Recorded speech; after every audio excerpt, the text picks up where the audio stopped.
శుక్లాంబరధరం విష్ణుం శశివర్ణం చతుర్భుజం ప్రసన్నవదనం ధ్యాయేత్ సర్వవిఘ్నోపశాంతయేత్. గురుర్బ్రహ్మా గురుర్విష్ణుః గురుర్దేవో మహేశ్వరః గురుః సాక్షాత్ పరబ్రహ్మ తస్మై శ్రీగురవై నమః. వ్యాసాయ విష్ణురూపాయ వ్యాసరూపాయ విష్ణవే నమో వై బ్రహ్మనిధయే వాసిష్ఠాయ నమో నమః. కూజంతం రామ రామీతి మధురం మధురాక్షరం ఆరుహ్య కవితాశాఖాం వందే వాల్మీకికోకిలం. శృతిస్మృతిపురాణానాం ఆలయం కరుణాలయం నమామి భగవత్పాదశంకరం లోకశంకరం. వాగర్ధావివ సంపృక్తౌ వాగర్ధప్రతిపత్తయే జగతః పితరౌ వందే పార్వతీపరమేశ్వరౌ. సూక్తిం సమగ్రేతున స్వయమేవ లక్ష్మీః శ్రీరంగరాజమహిషీమధురైః కటాక్షైః. వైదగ్ధ్యవర్ణగుణగుంభనగౌరవైర్యాం కండూలకర్ణకుహరాः కవయోధయంతి. హైమోర్ధ్వపుండ్రమజహన్మకుటం సునాసం మందస్మితం మకరకుండలచారుగండం. బింబాధరం బహుళదీర్ఘకృపాకటాక్షం శ్రీవేంకటేశముఖమాత్మనిసన్నిధత్తాం. విమలపటీ కమలకుటీ పుస్తకరుద్రాక్షశస్తహస్తపుటీ కామాక్షీ పక్ష్మలాక్షీ కలిత విపంచీ విభాసి వైరించీ.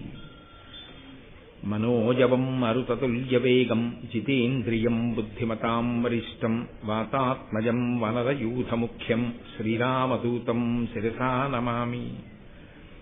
ఆపదామపహర్తారం దాతారం సర్వసంపదాం లోకాభిరామం శ్రీరామం భూయో భూయో నమామ్యహం.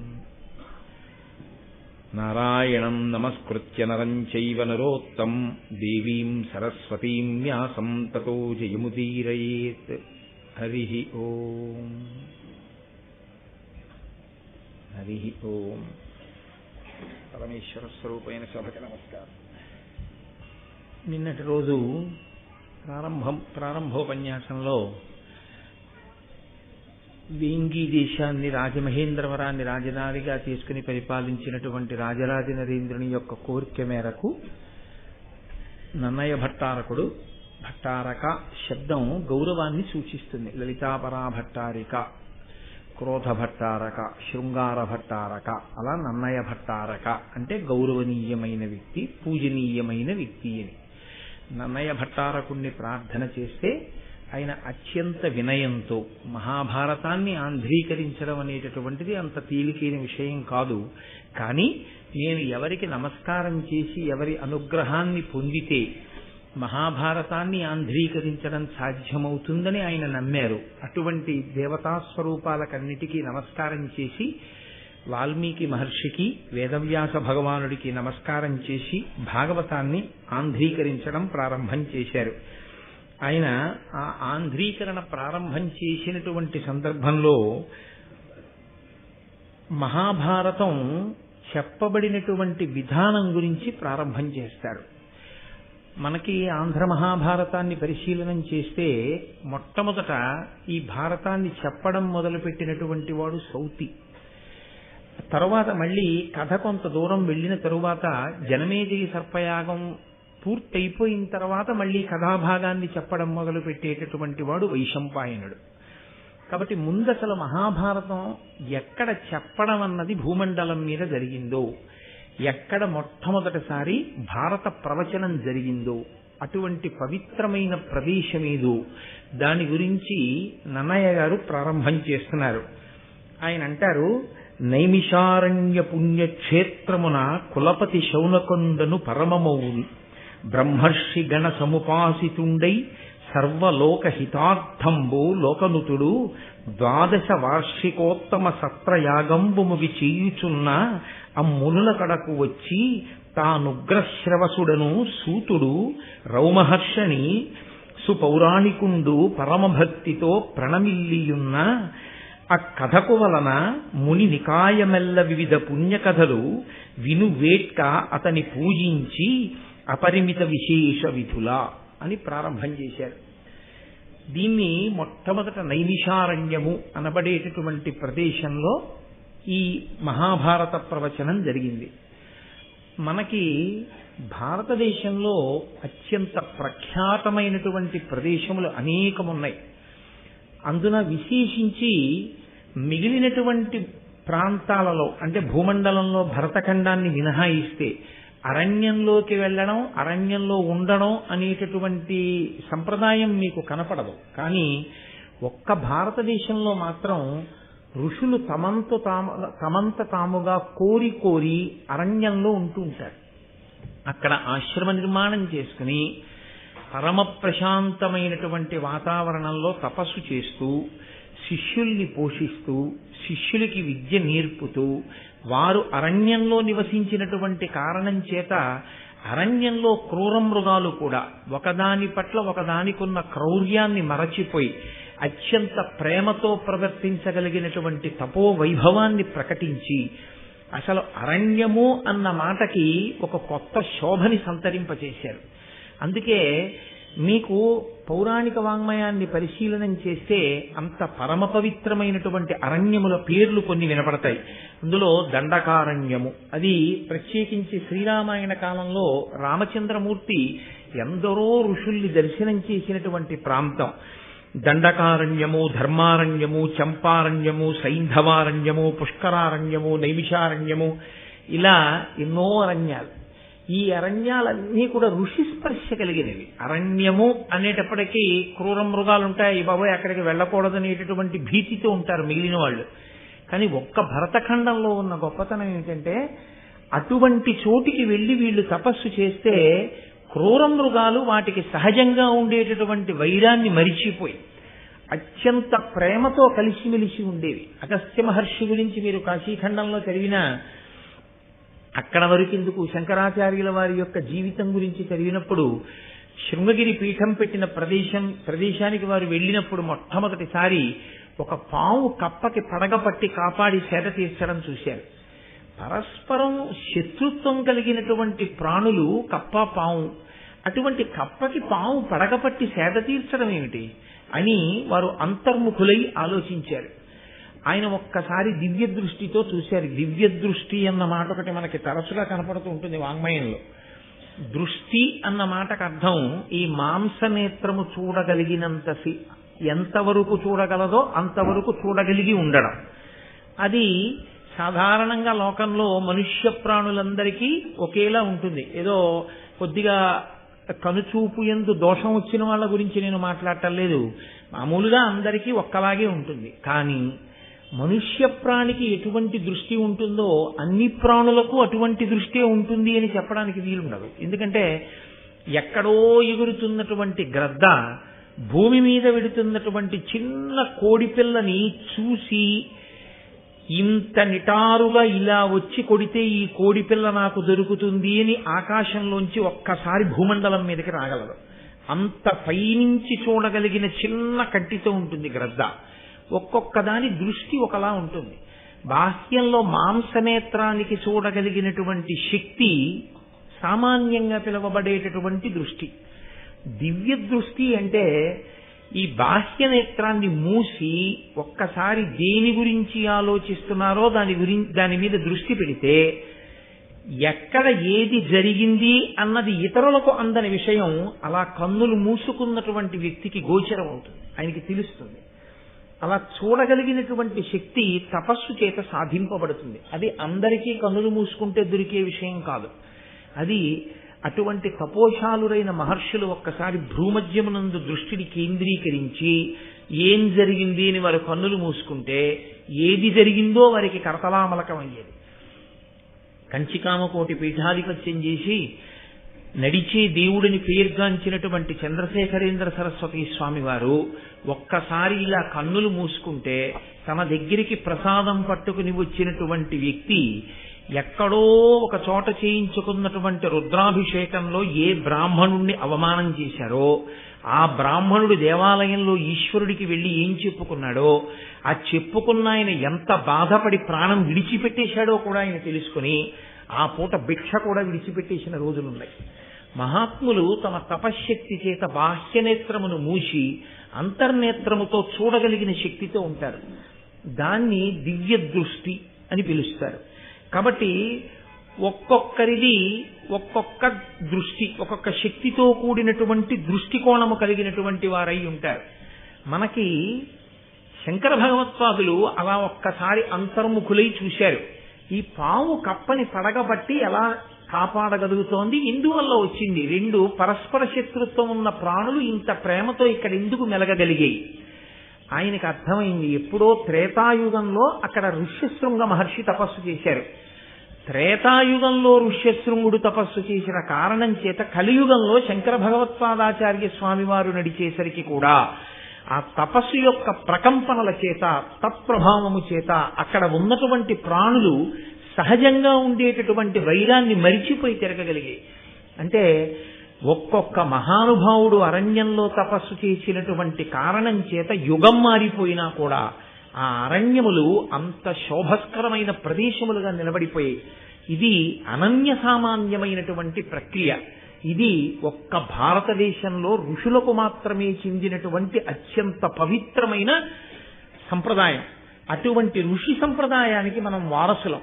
అంత పవిత్రమైనటువంటి ప్రదేశాలు. అందున ప్రత్యేకించి నైమిషారణ్యము వెళ్లి తపస్సు చేయడం చేత అటువంటి శక్తి పొందినది కాదు. కలియుగ ప్రారంభంలో మహర్షులు వెళ్లి అడిగారు చతుర్ముఖ బ్రహ్మగారిని, నువ్వు సృష్టికర్తవి, నీకు యుగ లక్షణం బాగా తెలుసు, భూమండలం అంతా కూడా కలి యొక్క ప్రభావం ఉంటుంది. కలి యొక్క ప్రభావం ప్రధానంగా ఎవరి మీద ఉంటుంది అంటే, కలికి లొంగిపోయిన వాడి మీద కలి తన ప్రభావం చూపించవలసిన అవసరం ఉండదు. కలికి ఎవడు లొంగకుండా నిలబడి ఈశ్వరుడి పాదములు పట్టుకున్నాడో వాణ్ణి పడగొట్టడానికే కలి ప్రయత్నిస్తాడు. కాబట్టి మేము ఇప్పుడు భూమండలంలో ఎక్కడ కూర్చుని తపస్సు చేసినా కలి ప్రభావం మా మీద ఉంటుంది. కాబట్టి తపస్సు అసలు నిలబడుతుందన్న ధైర్యం లేదు. కాబట్టి మహానుభావ, భూమండలంలో ఎక్కడ మేము కలి ప్రభావానికి వశులం కాకుండా ఉండగలిగినటువంటి ప్రదేశం ఉన్నదో అటువంటి ప్రదేశాన్ని మాకు ఎరుకపరచవలసినది అని ప్రార్థన చేశారు. బ్రహ్మగారు ఒక చక్రాన్ని ఒకదాన్ని మనసా నిర్మించి విడిచిపెట్టారు. దీని వెనక మీరు వెళ్ళండి, ఇది దొల్లుతూ వెడుతుంది. వెళ్ళి వెళ్ళి వెళ్ళి వెళ్ళి వెళ్ళి ఎక్కడ దీని యొక్క నేమి, దీని ఇరుసు శిథిలమై ఇది పడిపోతుందో ఆ పడిపోయినటువంటి ప్రదేశంలో కలిపురుషుని యొక్క ప్రభావం ఉండదు. కాబట్టి మీరు అక్కడ తపస్సు చెయ్యండి అన్నారు. అదిగో అప్పుడు వచ్చింది నైమిషారణ్యం. అక్కడ ఆ చక్రం యొక్క నేమి శిథిలమై పడిపోయింది. ఆ రోజుల్లో మహర్షులు అక్కడ తపస్సు కూర్చుంటే మహాత్ములైన వారు తపోనిష్టాగరిష్ఠులు అక్కడ కూర్చున్నారని 88,000 మంది ఋషులు చేరారట నైమిషారణ్యంలో ప్రారంభంలో. అంతమంది మహర్షుల యొక్క పాద ధూళి చేత పవిత్రమైన ప్రదేశం ఆ ప్రదేశం. అక్కడ సాక్షాత్తుగా శ్రీమన్నారాయణుడు ఆవిర్భవించాడు ఒక ప్రత్యేక కారణానికి, రాక్షస సంహారానికి. ఆ ప్రదేశంలోనే అనేక వేల మంది ఋషులు కూర్చుని వాళ్ళు సరస్వతీదేవిని ధ్యానం చేశారు. ఆ ధ్యానం చేసినప్పుడు ఆవిడ సంతోషించి కాంచనాక్షి అన్న పేరుతో ప్రత్యేకంగా ప్రవహించింది నైమిషారణ్యంలో. అందుకే ఇప్పటికీ అక్కడ ఉన్నటువంటి గోమతీ నది యందు ధర్మచక్రం తిరిగింది అని చెప్తారు. ధర్మచక్రం తిరగడము అన్న మాటకు అర్థం ఏమిటో నేను నిన్ననే మీతో మనవి చేశాను. అది కదులుతుంది. ధర్మము ఒకలా ఉండేది కాదు, ధర్మము అస్తమానం మారిపోతుంది. నేను ఇప్పుడు ఈ వేదిక మీద కూర్చుంటే నాదొక ధర్మం, వేదిక దిగిపోతే నాదొక ధర్మం. నేను వేదిక మీద కూర్చున్నప్పుడు మీరు నాతో ఒకలా ఉండాలి, నేను వేదిక దిగిన తరువాత మాట్లాడితే ఒకలా మాట్లాడాలి. నేను నా భార్య దగ్గర నిలబడితే నాది భర్తృధర్మం, నేను నా అక్క దగ్గర నిలబడితే నాది సోదర ధర్మం, నేను నా కూతురు దగ్గర నిలబడితే నాది పితృధర్మం, నా తండ్రి దగ్గర నిలబడితే పుత్రధర్మం, నేను నా కార్యాలయానికి వెడితే ఉద్యోగి ధర్మం, ఏకాదశి నాడు ఉపవాసం ధర్మం, ద్వాదశి నాడు తొందరగా పారణ ధర్మం. ఎక్కడి ధర్మం అక్కడే. ధర్మం ఒక్కలా ఉండదు. ధర్మం ఆశ్రమాన్ని బట్టి మారిపోతుంది, ఆ రోజు తిథిని బట్టి మారిపోతుంది, మీరున్న పరిస్థితిని బట్టి మారిపోతుంది. కాబట్టి ఒకలా ఉండకుండా మీరున్న దేశకాలాదులను ఆశ్రమమును బట్టి మారేది ధర్మం. కాబట్టి చక్రం తిరుగుతుంది. ఆ ధర్మాన్ని పట్టుకుని ధర్మానుష్ఠానం చేసిన వాడు చివరికి ఏది పొందుతాడు అంటే, ఏది కదలని చిట్ట చివరి స్థితో ఏది పరమసత్యమో, దేనికి మార్పు లేదో, ఏది షడూర్ములకు అతీతమో, ఏది షడ్వికారములకు అతీతమో అటువంటి సత్యమైన ఆత్మ ఎరుకలోకి వస్తుంది. ఆత్మ కొత్తగా దర్శనం అవ్వడం ఉండదు, ఆత్మ తెలియబడుతుంది. ఎందుకంటే ఉన్నది ఆత్మయే. ఆ ఆత్మ తెలియబడి అద్వైతానుభూతి యందు ప్రవేశిస్తాడు. కాబట్టి ఆ ధర్మచక్రము అక్కడ ఉన్నటువంటి గోమతీ నది జలములలో తిరిగిందిట. అందుకే నైమిషారణ్యానికి వెళ్ళి ఆ గోమతీ జలాలలో స్నానం చేసి అక్కడ పురాణ ప్రవచనాన్ని వింటారు. కారణం ఏమంటే ఆ నైమిషారణ్యానికి ఉన్నటువంటి శక్తి అటువంటిది. అక్కడ ఎందరో మహర్షులు కూర్చుని తపస్సులు చేసినటువంటి ప్రదేశం. అందుకే నన్నయ్య గారు భారతాన్ని ఆంధ్రీకరించడం ప్రారంభం చేస్తూనే అంతటి గొప్ప ప్రదేశము, ఆ ప్రదేశమే మహాభారతము ప్రవచనం చేయబడినటువంటి మొట్టమొదటి వేదిక భూమండలంలో. అక్కడే మహాభారతం ప్రవచనం చేయబడింది. ఎందుకు ప్రవచనం చేయబడింది అంటే నైమిషారణ్య పుణ్యక్షేత్రమున కులపతి శౌనకుండను పరమమౌని బ్రహ్మర్షి గణ సముపాసితుండై సర్వలోకహితార్థంబు లోకనుతుడు 12 వార్షికోత్తమ సత్రయాగంబు ముగి చెయ్యుచున్నా. అక్కడ శౌనకుడు అనబడేటటువంటి కులపతి ఉండేవారు. కులపతి అన్న మాటకు అర్థం 4 వేదములను స్వరంతో గురువుగారి దగ్గర నేర్చుకున్నవాడై వేదము యొక్క ఉపాంగములైనటువంటి కల్పము, జ్యోతిషము, నిరుక్తము, శిక్ష, వ్యాకరణము ఇటువంటి 6టిని కూడా వేదము, వేదాంగములు అంటారు. వేదాంగములతో కూడినటువంటి 4 వేదములను చదువుకున్నవాడై ప్రతిరోజు 11,000 మందికి భోజనం పెడుతూ పోషిస్తూ వేద పాఠాలు చెప్పడానికి అవకాశాన్ని, వ్యవస్థని కల్పించిన వాడెవరో ఆయనకి కులపతి అని పేరు. కాబట్టి శౌనకుడు కులపతి.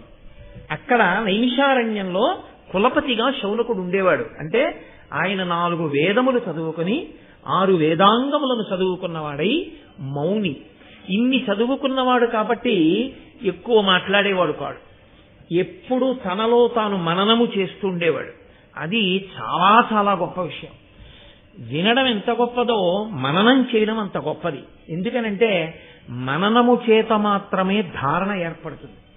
మననము చేత పుస్తకములోని విద్య మీ విద్యగా మారుతుంది. పుస్తకంలో ఉన్న విద్య మీ విద్య కాదు.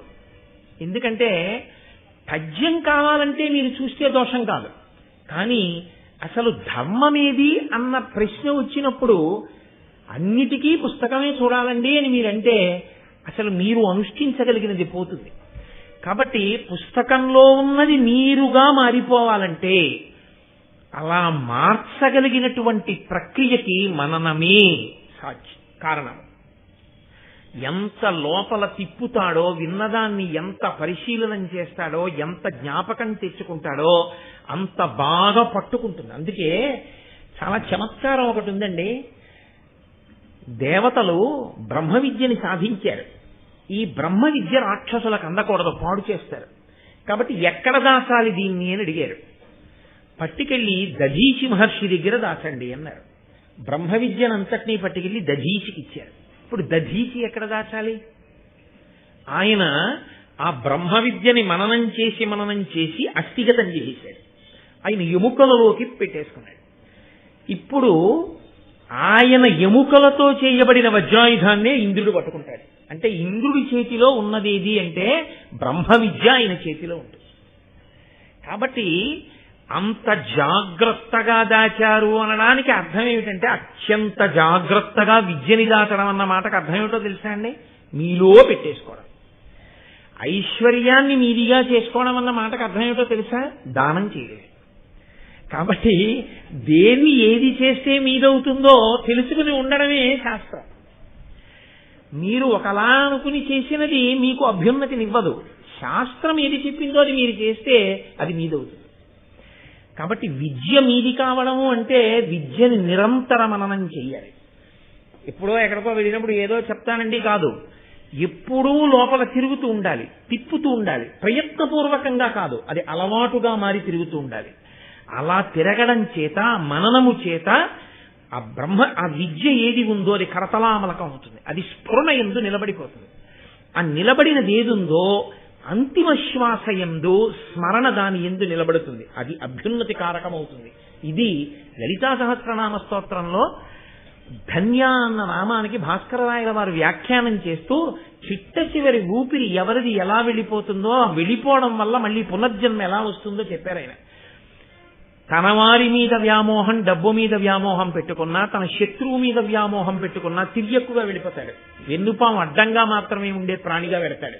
ఇక నిలువుగా వెన్నుపాము ఉండదు. అంటే మనిషిగా ఉండడు. దేనిగా ఉంటాడు అంటే కుక్కగానో, పిల్లిగానో, పందిగానో ఏవైనా వెన్నుపాము అడ్డంగా ఉండవలసింది. అటువంటి ప్రాణి ఎవడు శాస్త్రముని నిరంతరము తలుచుకుంటూ ఉంటాడో, ఎందుకని స్మరణ మనసు మీద ఆధారపడుతుంది, మనసు ఊపిరి మీద ఆధారపడుతుంది. ఊపిరిని కానీ మీరు నియంత్రించగలిగితే మనసు నియంత్రింపబడుతుంది. అందుకే పూజ చేసే ముందు ప్రాణాయామం చేస్తారు. ప్రాణాయామం దేనికి చెయ్యాలి అంటే మనసుని నిలబెట్టడానికి చేస్తారు. మనసుని నిలబెడితే ఏమవుతుందంటే సంకల్ప వికల్పములు ఆగుతాయి. సంకల్ప వికల్పములు ఆగితే ఆందోళనలు ఆగుతాయి. ఆందోళనలు ఆగితే ఒత్తిడి ఆగుతుంది. ఒత్తిడి ఆగితే ఆరోగ్యం నిలబడుతుంది. అందుకు ప్రాణాయామం వచ్చింది. మీరు చూడండి, మనసుని విడిచిపెట్టారనుకోండి ఇన్నిటినో సృష్టిస్తుంది. అంతే, ఎక్కడ లేని ఆందోళన పుడుతుంది. ఈ ఆందోళన ఆరోగ్యానికి భంగకరం అవుతుంది. ప్రాణాయామం చేసేది దేనికి అంటే ప్రాణాయామముగా కాదు ఆరోగ్యకారకం. ప్రాణాయామము మనసును నియంత్రించే సాధనంగా ఆరోగ్యకారకం. కాబట్టి నన్నయ్య గారు ఒక్క మాట అన్నారు అంటే శిశపద్యంలో ఆయన ఏమి ఊసుపోక ఏదో అనేటటువంటి మాట కాదు. నైమిషారణ్యము అని ఆయన అన్నారు అంటే అంత పరమ పవిత్రమైన ప్రదేశం ఆ ప్రదేశం. అక్కడ శౌనకుడు ఉన్నాడు. ఆయన తానొక్కడే అనుభవించేవాడు కాదు. ఆయన ఇన్ని చదువుకున్నవాడై ఆయన గొప్పతనం ఏమిటంటే భగవంతుడి గురించి చెప్పేవాడొచ్చాడు అంటే చేతులొగ్గి నమస్కరించి అయ్యా మీరు చెప్పండి అని ఉన్నతమైన ఆసనం మీద కూర్చోపెట్టి తాను కూర్చుని పరమ ప్రీతితో, పరమ భక్తితో, పరమ గౌరవంతో అడిగి తెలుసుకుంటాడు. భారతం లాంటి గ్రంథాలని మీరు పరిశీలనం చేసి జాగ్రత్తగా చదివినా విన్నా ఇది చెప్పండి అని అడిగేటప్పుడు ఎంత మర్యాదగా అడగవలసి ఉంటుందో మీకు అర్థమవుతుంది. ఆ భారతాన్ని సరిగ్గా చదవకపోతే సంస్కారంలో దోషం ఉంటే ఎప్పుడు ఏది ఎలా అడగాలో కూడా తెలియని పరిస్థితి వస్తుంది. కాబట్టి నైమిషారణ్యం అనేటటువంటి పుణ్యక్షేత్రంలో శౌనకుడనేటటువంటి పరమ మౌని ప్రతిరోజు 11,000 మందికి అన్నదానం చేశాడు మహానుభావుడు. భోజనం పెట్టి వేదవేదాంగములను శ్రవణం చేయించేవాడు. ఆయన పరమమౌని బ్రహ్మర్షి గణ సముపాసితుండై సర్వలోకహితార్థంబు. ఆయన ఇన్ని చదువుకున్నవాడు, పరమ మౌని అయిన వాడు, చుట్టూ బ్రహ్మర్షులతో కూడి ఉన్నటువంటి వాడు. ఆయన చేస్తున్నదేమిటి అంటే 12 సంవత్సరములు కొనసాగేటటువంటి సత్రయాగాన్ని చేస్తున్నట్టు. యాగములు అనేకమైనటువంటి యాగములు ఉంటాయి. మళ్ళీ ఇందులో సత్రయాగము అని ఒక యాగం. ఈ సత్రయాగం చాలా గమ్మత్తుగా ఉంటుంది. బ్రాహ్మణుణ్ణి దానం పట్టమని చెప్పింది శాస్త్రం. ఏమి బ్రాహ్మణుడే ఎందుకు దానం పుచ్చుకోవడం అంటే ఇచ్చిన పంచెల చాపల్లా తాను కట్టేసుకోకూడదు. పంచెల చాపులు పుచ్చుకుంటే ఒక 5 or 6 తాను కట్టుకోవడానికి ఉంచుకుని మిగిలిన పంచెల చాపులు తీసుకెళ్లి వేరే ఉంచాలి. ఉంచి దేవాలయంలో శారదా నవరాత్రులు అవుతున్నాయండి అన్నారనుకోండి, దీక్షావస్త్రాలుగా కట్టుకోండి ఋత్విక్కులకి తీసుకొచ్చి ఓ 10 or 15 పంచెల చాపులు ఇచ్చేసేయాలి. బ్రాహ్మణుడు నేర్చుకోవలసిన మొదటి లక్షణం ఏమిటంటే కేవలము ఉన్నదాన్ని తాను అనుభవించుట కాదు, వైదిక సంస్కారము పెరగడానికి మళ్లీ తనకి వచ్చిన దాన్ని తిరిగి పెట్టుబడిగా ఇచ్చేస్తూ ఉండాలి. తాను అనుభవించడానికి బ్రాహ్మణుడు పుచ్చుకోకూడదు. అందుకే బ్రాహ్మణుడి జీవితము అంత నిరాడంబరంగా ఉండాలి అని శాస్త్రాలు చెప్పడానికి కారణం అదే. కాబట్టి సత్రయాగము అన్న మాటకు అర్థం ఏంటంటే దానికి యజమానులు ఉండరు. యజమాని ఉంటాడు, చేయించేవారు ఉంటారు యాగాన్ని. యజమాని అంటే కోరిక ఆయనది, ఆయన కొరకు యాగం జరుగుతుంది. దశరథ మహారాజు గారికి పిల్లలు లేరు. దశరథ మహారాజు గారు వశిష్ఠుణ్ణి ఆశ్రయించాడు. వశిష్ఠుడు అన్నాడు అశ్వమేధయాగం చెయ్యాలన్నాడు. అశ్వమేధయాగం చేస్తే ఏమవుతుంది? వశిష్ఠుడికి ఏం కలిసి రాదు. సంతానము కలగకుండా ఏ దోషము ప్రతిబంధకంగా దశరథ మహారాజు గారికి అడ్డం వచ్చి నిలబడిందో ఆ దోషము తొలగిపోతుంది. ఇప్పుడు ఆ దోషము తొలగడానికి ఈ యాగము చెయ్యవలసి ఉంటుంది వశిష్ఠుడు చెప్పాడు. ఇప్పుడు ఆ యాగం చేశాడు. ప్రతిబంధకం పోయింది. ఇప్పుడు ఏం కావాలి? సత్పుత్రులు కావాలి. పుత్రకామేష్టి చెయ్యి. ఇప్పుడు కొడుకులు కావాలని అడుగు. పాపం పోయింది. ఇప్పుడు నీకు కొడుకులు కలుగుతారు. ఇప్పుడు ఇష్టి చేశాడు. పాయస పాత్ర పట్టుకుని యజ్ఞపురుషుడు పైకి వచ్చాడు. యాగము అన్న మాట, హోమము అన్న మాట, బలి అన్న మాట 3 ఉంటాయి. వాటిని కొంచెం జాగ్రత్తగా మీరు పరిశీలనం చేయవలసి ఉంటుంది. యాగము, యాగశాల అని ఉంటాయి. ఇప్పుడే పొద్దున్న కుంభాభిషేకానికి వేస్తారు పక్కన యాగశాల. యాగశాల ప్రవేశమే అద్భుతమైన విషయం. అసలు ఆ దీక్షావస్త్రాలు కట్టుకుని మంగళవాయిద్యాలతో లోపలికి వెడతారు. అందరూ యాగశాలలోకి వెళ్ళకూడదు. యాగశాల చుట్టూ ప్రదక్షిణం చెయ్యాలి మనమందరం.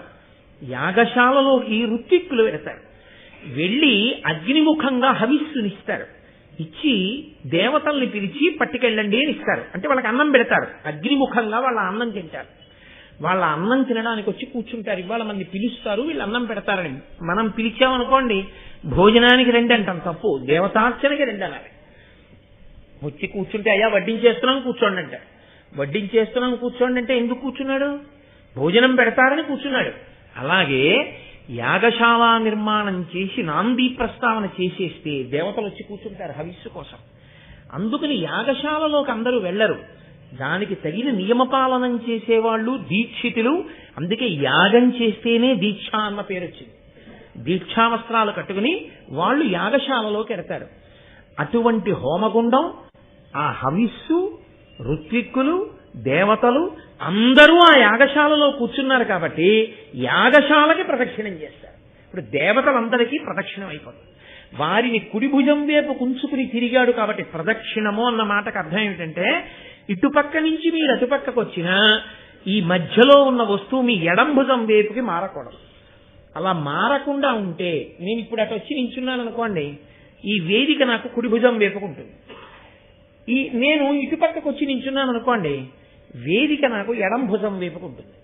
ఎడమ భుజం వైపుకి ఉన్నది అంటే పూజనీయత తరిగిపోతుంది. కుడి భుజం వైపుకు ఉన్నది అంటే పూజనీయత పెరుగుతుంది. ప్రదక్షిణం ఎందుకు చేస్తారంటే, గుండ్రంగా తిరిగి వస్తున్నా ఈ వస్తువు మాత్రం నా కుడి భుజం వైపే ఉండాలి. అంటే ఇది పరమ పవిత్రము అని గుర్తు ఏమిటంటే, దీనికి గుండ్రంగా తిరిగేటప్పుడు కుడి భుజం దీని వైపుకే ఉండాలి. ఇది ఇంత పవిత్రమైన వస్తువు కాబట్టి దీని చుట్టూ నేను తిరిగినప్పుడు దీనిలో ఉన్న శక్తి నా మీద ప్రసరిస్తుంది. ప్రసరించి నాకు అభ్యున్నతినిస్తుంది. మీరు ఒక దేవాలయానికి ప్రదక్షిణం ఎందుకు చేస్తారంటే, దేవతామూర్తి కింద యంత్రం ఉంటుంది. ఆ యంత్రం తన శక్తిని చిమ్ముతూ ఉంటుంది చుట్టూను. మీరు మౌనంగా ప్రదక్షిణం చేయాలి. ఊసుపోని కబుర్లు చెప్తూ సెల్ ఫోన్ చెవిలో పెట్టుకుని ప్రదక్షిణాలు చేస్తే ఉన్న ఫలితం రాదు కదా. దేవాలయాలకు మళ్లీ మళ్లీ కుంభాభిషేకాలు చేయాల్సి వస్తుంది.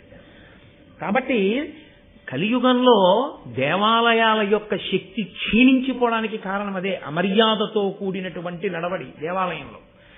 కుడి భుజం వైపుకి దేవాలయం యొక్క గోడని ఉంచి చుట్టూ తిరుగుతాడు మౌనంగా. అప్పుడు ఆ యంత్రము యొక్క శక్తి తన మీద పడుతుంది.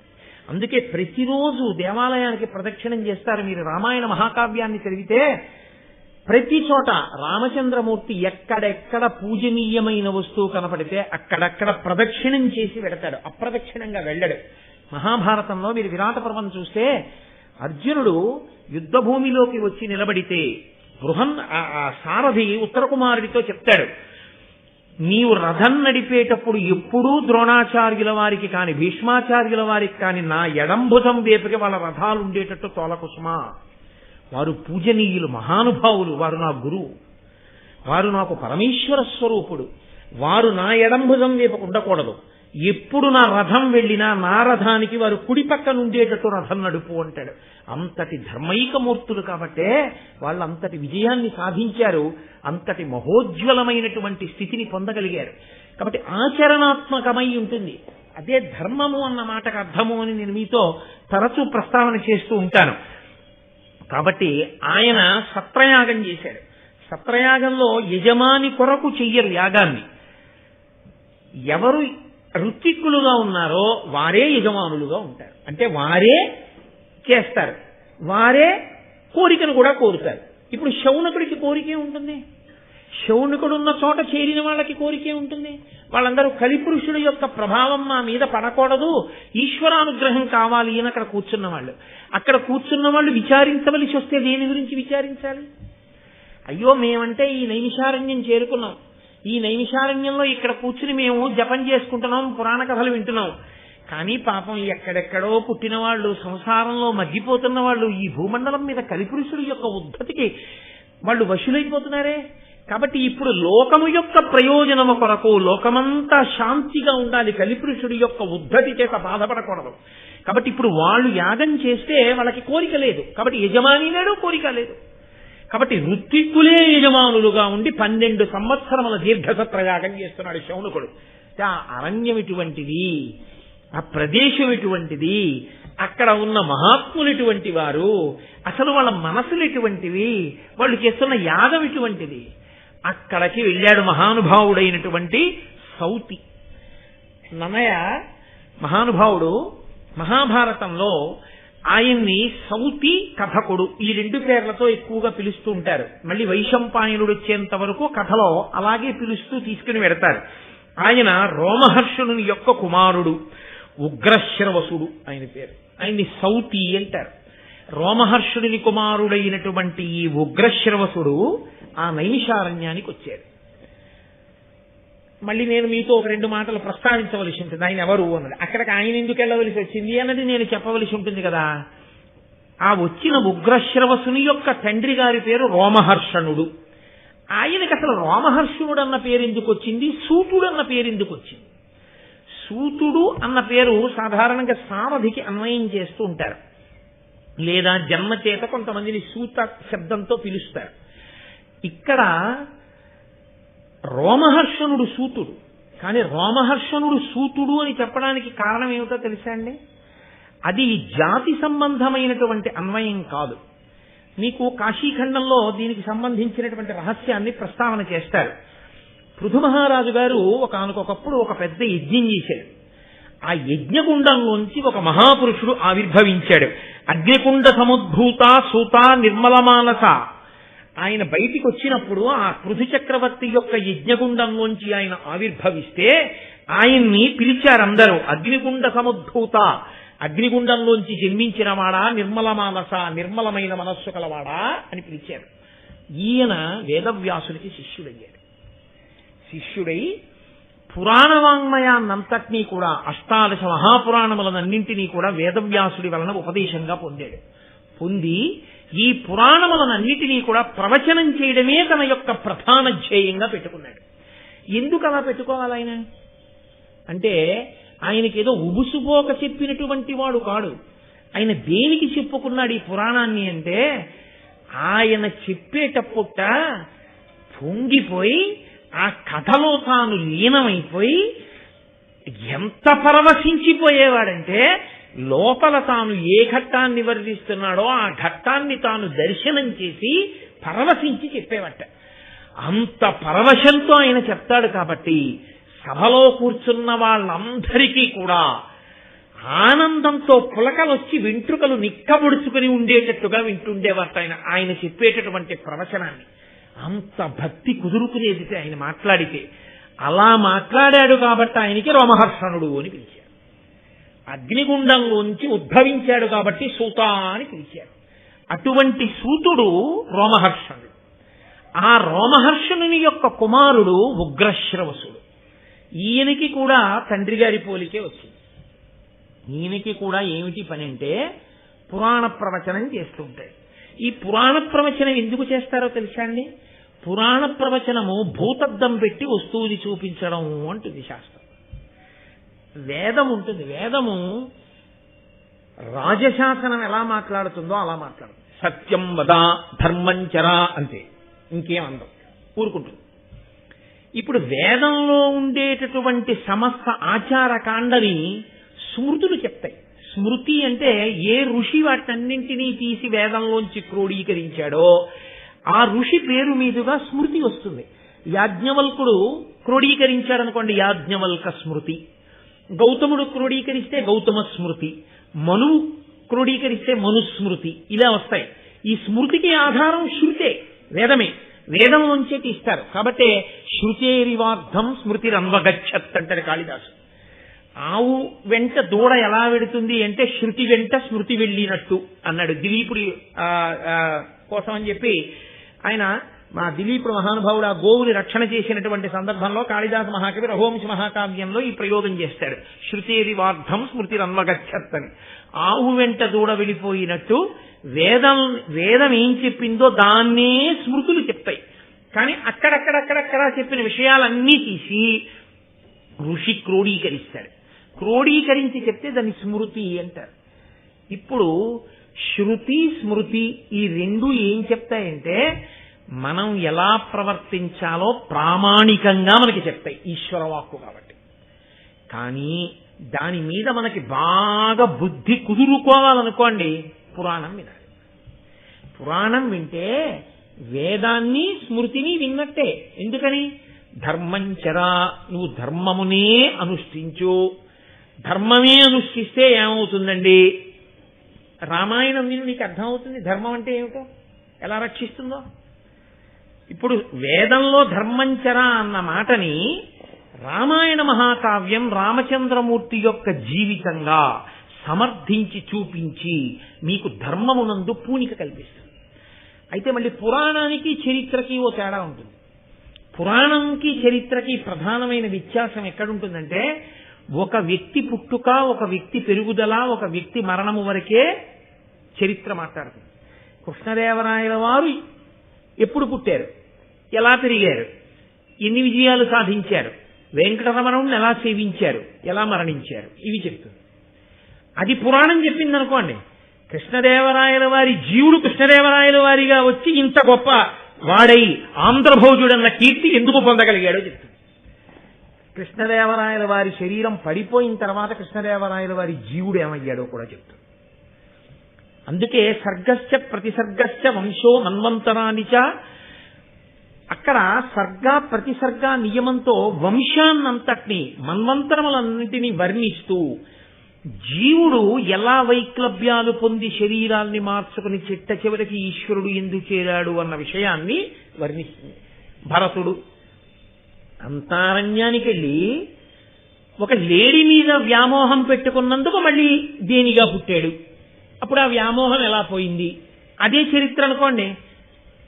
ఆయన ఒక శరీరంలో ఉన్నంత వరకు మాత్రమే చరిత్ర మాట్లాడుతుంది. అందుకే చరిత్ర ఆత్మోద్ధరణకు హేతువుగా నిలబడుతుందని చెప్పడం కష్టం. కానీ పురాణం మాత్రం ఆత్మోద్ధరణకి హేతు అవుతుంది. శృతి యందు స్మృతి యందు ఉన్నదాన్ని పురాణము భూతద్దంలో పెట్టి చూపిస్తుంది. శృతి వింటే నాకు అర్థమైందండి అని అందరూ చెప్పలేరు, కానీ వేదాన్ని వినడమే చాలు. స్మృతి వింటే నాకు అర్థమైందండి అని అందరూ చెప్పగలరా అంటే చెప్పడం కష్టం. పురాణం వింటే నాకు అర్థం కాలేదండి అనడానికి ఏం ఉండదు. ప్రవచనం అన్న మాటకు అర్థం ఏంటంటే ప్రకృష్ట వచనం. బాగా ఊపి చూసి కర్ర బాగా పాతుకుందో లేదో ఆయనే ఊపి చూస్తాడు ఒకసారి. అలా పూర్వాపర విచారణ చేస్తూ కథని సమర్థిస్తూ శృతితో స్మృతితో అనుసంధానం చేస్తూ జరిగినటువంటి మాట తేలికగా మన మనసులో ధర్మం నిలబడేటట్టుగా చేస్తుంది. మనం ధర్మమునందు అనురక్తులమయ్యేటట్టు చేస్తుంది. అందుకు ప్రవచనం చేశారు. సూతుడు చేసిన, రోమహర్షణుడైన సూతుడు చేసిన, ఆయన కొడుకైనటువంటి ఉగ్రశ్రవసుడు చేసిన, దేని కొరకు చేశారు ప్రవచనం అంటే వాళ్ళకేదో ఉబుసుపోక కాలక్షేపం లేక అదే పనిగా చెప్పుకుంటూ వెళ్ళిన వాళ్ళు కారు. అందుకే మీకు ఈ పురాణ ప్రవచనము అనబడేటటువంటి ఈ ప్రక్రియ ప్రపంచపటంలో ఏ దేశంలో, ఏ సంప్రదాయంలో, ఏ విశ్వాసంలో మీకు కనపడదు. పురాణమును ప్రవచనము చెయ్యడము అనేటటువంటిది కేవలము సనాతన ధర్మమునందు మాత్రమే ఉన్నది. కాదు, మీకు ఒక యథార్థం చెప్తాను. దేవాలయానికి వచ్చినప్పుడు పెద్దలైనటువంటి వారు ఒక మాట అడుగుతారు, ఇక్కడ ఎప్పుడైనా రామాయణం చెప్పారా అని అడుగుతారు. ఇక్కడ రామాయణం చెప్పారండి అన్నారనుకోండి, ఆ ప్రాంగణానికి ఒక ప్రత్యేకమైన శక్తి ఉంటుంది. అన్నిటికన్నా ఒక ప్రాంగణం పునీతమైంది అని ఎప్పుడు చెప్తారో తెలుసా అండి? అక్కడ భారతం చెప్పి ఉంటే. దేవాలయ ప్రాంగణంలో కూర్చుని భారతం చెప్పినా, దేవాలయ ప్రాంగణంలో కూర్చుని భారతం విన్నా, అది సర్వోత్కృష్టమైనటువంటి స్థితిని కల్పిస్తుంది. అందుకే భారతం వినని వారు ఉండరు. దేవాలయ ప్రాంగణంలో కూర్చుని భారతం వినండి అని ఎందుకు చెప్తారంటే, నేను ఇలా అన్నానని మీరు అనుకోవద్దు.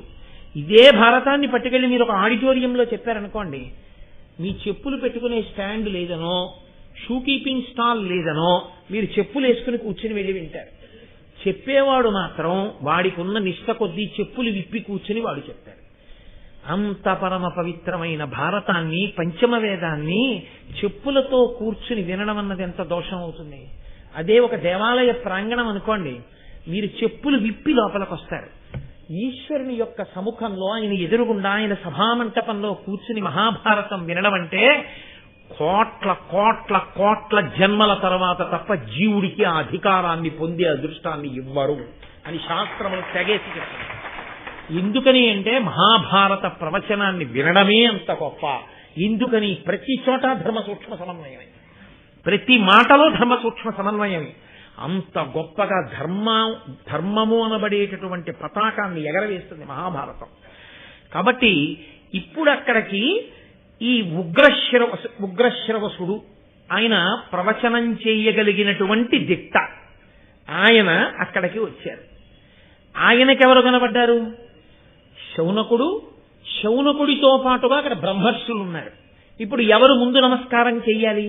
కాబట్టి ఉగ్రశ్రవసుని యొక్క వినయం ఏమిటంటే ఆయనే బ్రహ్మర్షులకు నమస్కారం చేశారు. నమస్కారం చేసి కూర్చుంటే వాళ్ళందరూ గబగబాయిన చుట్టూ చేరారు. ఒక మహాత్ముడు కనపడినప్పుడు ఆయనతో ఏది మాట్లాడాలో, ఎలా మాట్లాడాలో తెలిసుండి మాట్లాడిన వాడు ధన్యతని పొందినవాడు తప్ప ఎవరి దగ్గర ఏది మాట్లాడాలో తెలియక మాట్లాడిన వాడు అవకాశం వచ్చినా జార విడుచుకున్నవాడు. ఆయనని వాళ్ళు ప్రశ్న వేశారు, అయ్యా మేమందరం కూడా ఇదిగో ఈ నైమిషారణ్యంలో చేరాం, ఇక్కడ 12 సంవత్సరములు జరిగేటటువంటి సత్రయాగాన్ని నిర్వర్తిస్తున్నాం, మేమందరం కూడా భగవంతుని యొక్క పుణ్యకథలు వినడమనందు అనురక్తులమైనటువంటి వాళ్ళం. నీవు మాకు ఏమైనా భగవత్ సంబంధమైనటువంటి విశేషాలు చెప్పవలసింది. నువ్వు ఎక్కడెక్కడ తిరిగి వచ్చావు, ఈ మధ్యకాలంలో ఏం చూశావు, ఏ తీర్థముల యందు స్నానం చేశావు, ఏ క్షేత్రములు చూశావు అని అడిగారు. మనకి శాస్త్రంలో ఇదో గమ్మత్తైనటువంటి మాట, తీర్థయాత్ర అంటాం తప్ప క్షేత్రయాత్ర అనం. నిజానికి వాడు వెంకటాచలం వెళ్ళొచ్చాడు, తిరుపతి వెళ్ళొచ్చాడు, ఎక్కడికి వెళ్ళొచ్చారండి అన్నారు అనుకోండి, తీర్థయాత్రకి వెళ్ళానండి అంటాడు. తీర్థయాత్రకి వెళ్ళానన్నావు కదా, ఏం చేశావు? వెంకటాచలం వెళ్ళి వాళ్ళు ఇచ్చిన రూమ్లో గీత వేసుకుని స్నానం చేసి వెంకటేశ్వర స్వామి వారి దర్శనం చేసుకొచ్చాడు స్వెటర్ వేసుకుని. అదే తీర్థయాత్ర కాదు. ప్రకృష్టమై పరమ పవిత్రమైన ప్రదేశముల యందు అనేకమైన పేర్లతో తీర్థములుంటాయి. ఒక వెంకటాచల క్షేత్రం ఉందనుకోండి, ఎన్నో తీర్థములుంటాయి. తీర్థము అన్న మాటకు అర్థం ఏమిటంటే దాని యందు స్నానం చేస్తే మీకు ఇచ్చే శక్తి ఏమిటిస్తారో తెలుసా అండి? మీరు ఒక యజ్ఞము చేసిన ఫలితాన్ని మీ ఖాతాలో వేస్తారు. యజ్ఞము చేస్తే సోమయాజి అంటారు. వాడు యజ్ఞం చెయ్యాలి. గృహస్థాశ్రమంలో ప్రవేశించేది ఎందుకు అంటే యజ్ఞం చేయడం కోసం, యాగం చేయడం కోసం. యజ్ఞయాగాదులు జరిగినప్పుడు ఆర్థికంగా ఆదుకోవడం కోసం, వాడి బలాన్ని దానికి దాపుగా పెట్టి రక్షించడం కోసం ఏది చెయ్యగలిగితే అది చెయ్యాలి యజ్ఞయాగాది క్రతువులలో. కానీ వాడు అన్ని చెయ్యలేకపోతున్నాడేమోనని అనుగ్రహించి ఈశ్వరుడు కలియుగంలో తీర్థములను ప్రవహింపజేశాడు. తీర్థము వేరు, నది వేరు. తీర్థమునందు స్నానం చేస్తే యజ్ఞం చేసిన ఫలితం ఇస్తారు. వేదంలో చెప్పారు ఈ మాట. కాబట్టి తీర్థమునకు వెళ్ళిన వాడు ఏం చెయ్యాలి అంటే, యాత్రకు వెళ్ళిన వాడు తీర్థంలో స్నానం చేసి రావాలి. వాడు తీర్థంలో స్నానం చేసి వచ్చినవాడు కనుక వాడు యజ్ఞము చేసి వస్తున్న వాడితో సమానం. కాబట్టి ఇప్పుడు వాడు స్నానం చేసి ఉన్నాడా లేడా చూడరు. వాడు రైలు దిగ్గానే కనపడినా తీర్థయాత్రకు వెళ్ళొచ్చాడంటే కాళ్ళకి నమస్కారం చేస్తాడు. యజ్ఞం చేసి వస్తున్న వాడితో సమానం అవుతాడు వాడు. అందుకొచ్చాయి. అందుకని యాత్రకు వెడితే స్నానం చేస్తాం. అందుకు కదా మనం కాంచీ క్షేత్రానికి వెడితే అందరం కలిసి చక్కగా అక్కడ క్షేత్రంలో ఉన్నటువంటి ఒక గొప్ప దేవాలయంలో రథసప్తమి నాడు సంకల్పం చెప్పుకుని అందరం ఆ జిల్లేడాకులు, రేగుపండు పెట్టుకుని అవన్నీ ఎందుకు పెట్టుకుంటారో ముందు 4 మంచి మాటలు చెప్పుకుని సంకల్పం చేసుకుని అందరం అక్కడ ఉన్నటువంటి తీర్థంలో స్నానం చేసి వచ్చాం. అది చెయ్యాలి. అలా చెయ్యమని శాస్త్రాలు చెప్తున్నాయి. కాబట్టి వాళ్ళందరూ అక్కడ చేరి ఉన్నది ఎందుకు అంటే, నువ్వు ఏ ఏ తీర్థములలో స్నానం చేసి వచ్చావు నీకన్నీ తెలుసు. నువ్వు పురాణ వాంగ్మయం అంతా చదువుకున్నావు. చదువుకున్నావు కాబట్టి ఎక్కడ ఏ క్షేత్రం ఉందో తెలుసు, ఏ తీర్థం ఉందో తెలుసు. కాస్త పెద్ద ఆయనతో ఎందుకు వెడతారండి యాత్రకి? వాళ్ళు తిరగలేక ఎవరితో వెళ్ళారో, ఎవడు కొంచెం అందులో తెలుసున్నవాడు అనుకుంటారో వాడి పెట్టి వీళ్ళందరూ పట్టుకుంటారు.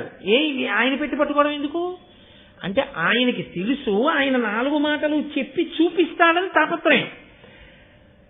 అలా వెళ్ళలేకపోయిన వాళ్ళు అయ్యా ఏమి చూసి వచ్చారంటే అని మిగిలిన వాళ్ళని అడిగి తెలుసుకుని సంతోషిస్తారు కదా. అలా మీరేమేమి చూసి వచ్చారో మీకు అన్ని తెలిసి ఉంటాయి కదా. కాబట్టి మాకు చెప్పండి. తీర్థయాత్రకి వెళ్ళొచ్చిన వాళ్ళింటికి వెళితే అడగవలసిన ప్రశ్న ఇది. వాళ్ళు కూడా ఏం మాట్లాడాలంటే వాళ్ళు తీర్థయాత్ర ప్రారంభం దగ్గర నుంచి మననం చేసుకోవాలి. ఎక్కడెక్కడికి వెళ్ళాం, ఏ గుళ్ళోకి వెళ్ళాం, ఆ గుళ్ళో ఏం చూసాం, అక్కడ స్థల పురాణం ఏమిటి, ఏ తీర్థం, దాని గొప్పతనం ఏమిటి, ఏం స్నానం చేశాం, అక్కడ ఏ మహాత్ముల గురించి మనం విన్నాం, వాళ్ళు జ్ఞాపకం పెట్టుకుని ఇంటికి వచ్చిన వాళ్ళకి వాళ్ళు చెప్తూ పోతే ఆ చెప్పడం చేత విన్నవాడు తరిస్తాడు, వీళ్ళకి మననమవుతుంది. మళ్లీ మళ్లీ తీర్థముల పేరు, మళ్లీ మళ్లీ క్షేత్రముల పేరు స్మరించినంత మాత్రం చేత ప్రాసంగిక పుణ్యం పడుతుంది. అది గమ్మత్తు. మీరు కంచి వెళ్ళొచ్చి అయ్యా ఎక్కడికి వెళ్ళొచ్చారండి అన్నారు అనుకున్నా, భయ ఏదో వెళ్ళాను ఎదురా, ఊరు పేరు కూడా నిద్ర లేదు సరిగ్గా, వాడు పడుకొని ఇచ్చాడేంటి, రాత్రి 11ంటికి పడుకోమనేవాడు, మళ్ళీ 4:30కి లేవండనేవాడు, ఇంకేం నిద్ర అమ్మ నాయనో ఇంకెప్పుడు వెళ్ళకూడదన్నారు అనుకోండి, ఆ ఊరి పేరు కూడా చెప్పకుండా ఇంకెందుకు ఆ యాత్ర చేయడం కాదు. మీరు స్మరించి 4 మాటలు చెప్తున్నారు అనుకోండి. అరుణాచలం వెళ్ళామండి, గిరి ప్రదక్షిణం చేశాం అంటే గిరి ప్రదక్షిణ ఏంటండి అంటే స్థూల శివుడు అండి, కొండ 8 దిక్కుల దేవాలయాలు ఉన్నాయి, దక్షిణాన యమలింగంతో ప్రారంభం అని మీరు వర్ణన చేస్తుంటే మానసికంగా వెళ్ళిపోతుంటారు. ఒకసారి మీరు మాట్లాడుతుంటే ప్రాసంగిక పుణ్యం, ఆ పేర్లు తలుచుకున్నారు కాబట్టి.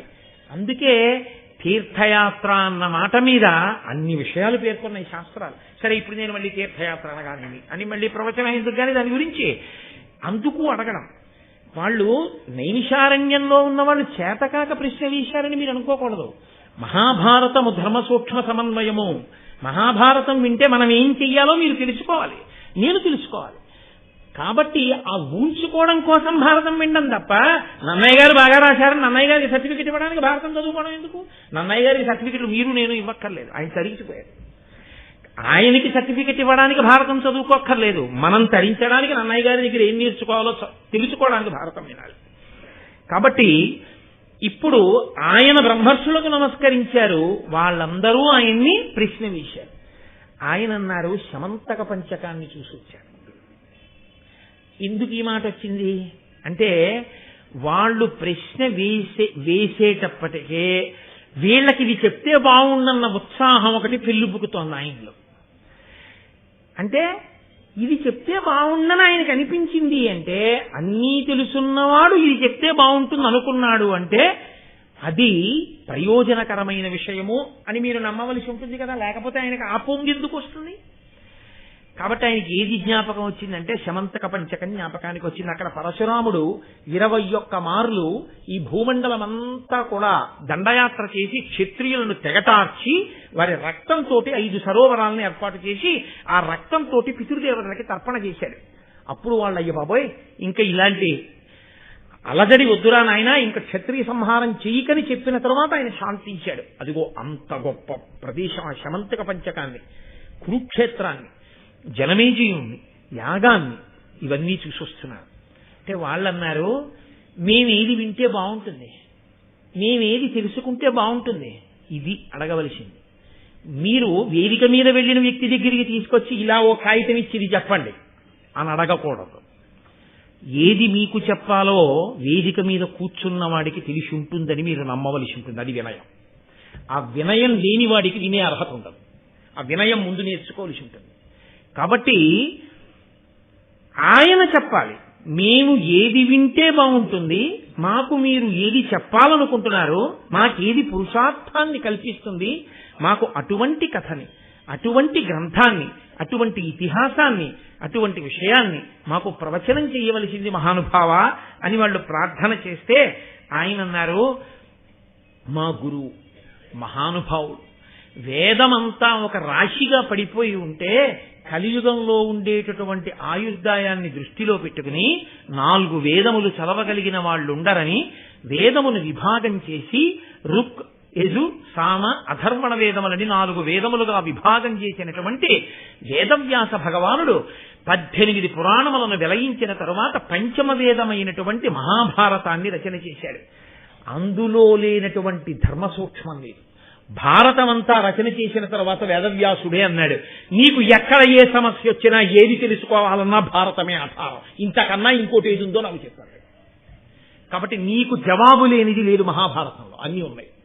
నీకు వెతుక్కోవడం రావాలి, నీకు వినడం రావాలి. ఇది కాకుండా కొత్తగా తెలుసుకోవడానికి ఇంకోటి ఉండదు, అన్నీ భారతంలోనే ఉన్నాయి.